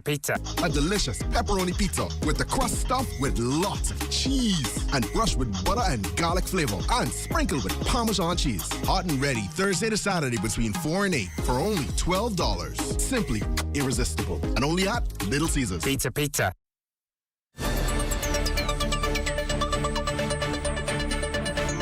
And tonight, on a good note, Girls in ICT Day is taking place tomorrow, April 24th, and it focuses on the theme Girls in ICT for Inclusive Digital Transformation. This year's celebration marks the 10th annual event in the Bahamas with various events and initiatives planned to encourage and empower girls and young women to pursue careers in ICT, particularly in the STEM, science, technology, engineering, arts, and mathematics fields. That's what it means. A Power Pack Day is all set for tomorrow at the British Colonial Hotel. And of course, founding member Mavis Johnson-Colley joins us tonight with the preview. Welcome to the show, Mavis. Thank you, Clint. Tell us all about tomorrow. You were the brainchild of this, bringing this here. Why was this so important? I think I had been at the Utilities Regulation and Competition Authority in the news plenty today, right? Just under a year. And there was a communication that came through to the then CEO from the International Telecommunications Union, which is the United Nations agency for the promotion and regulation of electronic communications. And I think it was just a routine pass on of information. And it said that, you know, there was this thing that happens at the ITU level, Celebration of Girls in ICT Day. And this was like late February. The observation is in April. And I immediately went to the CEO. I said, I'd like the opportunity to do this. I was a one-man team at the time. Wow. And I got her blessing. And we were having, I think it was a stakeholders engagement meeting at the office. And there were representatives from the industry. And I went up to some of the key licensees, representatives, and I said, hey, can you join me in planning this? Wow. And the rest is history. We are very thankful to that original team that saw members from the then BTC, Cable Bahamas. We even had representatives from the Broadcasting Corporation of the Bahamas. And that will have been 2015. The event had been going on by the ITU since 2011 around the world. The Bahamas had not yet taken on the task. We felt that at the time, with the need for digital transformation in the country, with a need to ensure that we began to bridge the digital divide, the gender digital divide, that this would have been a good program to stimulate interest in the area. And we went to just New Providence that year, brought in students from high schools, and I think 2 years later we went into Grand Bahama. We took the program there, and we've been bringing students in from the Family of Islands, and Clint, it is an amazing experience. Opener for the first time was the then Attorney General, the Honorable Alison Maynard Gibson at the time, and she loved the program. And she came, she didn't leave, she mingled with our young ladies. There was a young lady who even said, I'm going to be the Attorney General. And she went off to college, has done very well, still over there working. But this is a program, I think, that has taken root.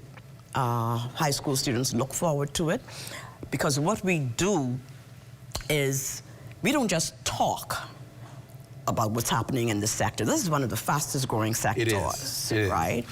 What we try to do is show them the many opportunities in the sector. We take traditional professions, accounting, and say, do you know that if you're not engaged digitally, if you're not in tune, if you're not knowledgeable about the digital environment, your accountancy, your pure accountancy training is not going to be sufficient. In teaching. Good example there. Good example there. Yeah. And this year, what the committee, organizing committee, has done is they've involved and brought in uniformed branches. Can you imagine how important? Yes. Technology is to policing. Absolutely. No, you don't need to imagine. You know, right? Yeah. To borders, those who control our border, to those in immigration. All of our uniform branches rely heavily on technology, on the data that they gather, on being able to understand, interpret, and make technology work for them.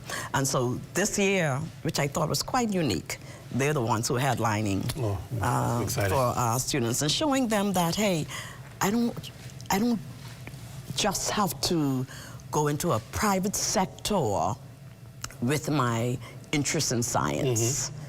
There's a need in so many areas, telemedicine, the list goes on.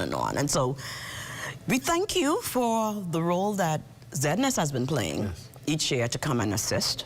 One of the things that we were proud to have done in the early stages was we featured and highlighted women who were the, I would say, trailblazers in technology in the country. Particularly those who were in regulation, those who were at our licensees. For example, one of the ladies who we interviewed was Rowena Bethel, and anybody know Rowena, know her background in STEM. So we did a couple of shows where we highlighted what they were doing, spoke about the challenges that they would have encountered coming into the sector. And so the objective is to see what we can do to bridge the gender digital divide, to promote education in STEM subjects, to promote access to technology, and also to see if we can get an interest from our students to pursue it as a career. And I know that time is of the essence right here, so I want to also say that we want to see our young girls become more than just consumers of technology. Everybody has a cell phone. Pretty much. But do they realize that that cell phone is literally a computer? There you go. In their hands.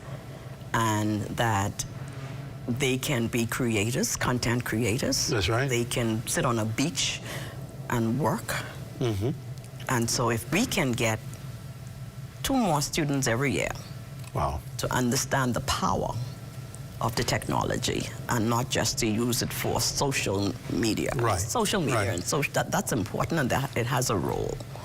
But we want them to understand that there is so much more to this sector and that there's a place in it for our women. Aisha Bo. Well, definitely, I think more and more people are becoming exposed to the sector and recognizing that there are so much opportunities and advancement if they simply put their minds to it. And I'm glad that you're highlighting it and pushing our young women to be a part of it. Mavis, thank you. And we wish you the best tomorrow. Thank you so much. ICT Day. And we will lead off with the Minister of Education. Yes. We'll also have the Assistant Commissioner, Janet McKinsey. And like I said, a load of representatives from the military branches, uniform branches, and there will be an exhibitor section where those in the technology field will be there to showcase their wares. Well, that should be pretty exciting. Thank you again, Mavis Johnson. Thank you for having us. Our pleasure. We appreciate it. That does it for us for the rundown. Be sure to stay locked to the ZNS network for the Bahamas tonight. At 11, it's a final newscast in the country with the latest news and information with Royston Jones. I saw him walking through the building. Oh, there he is upstairs, getting ready for the 11 o'clock news. Make sure you stay tuned. Thanks so much for joining us. I'm Clint Watson. Good night.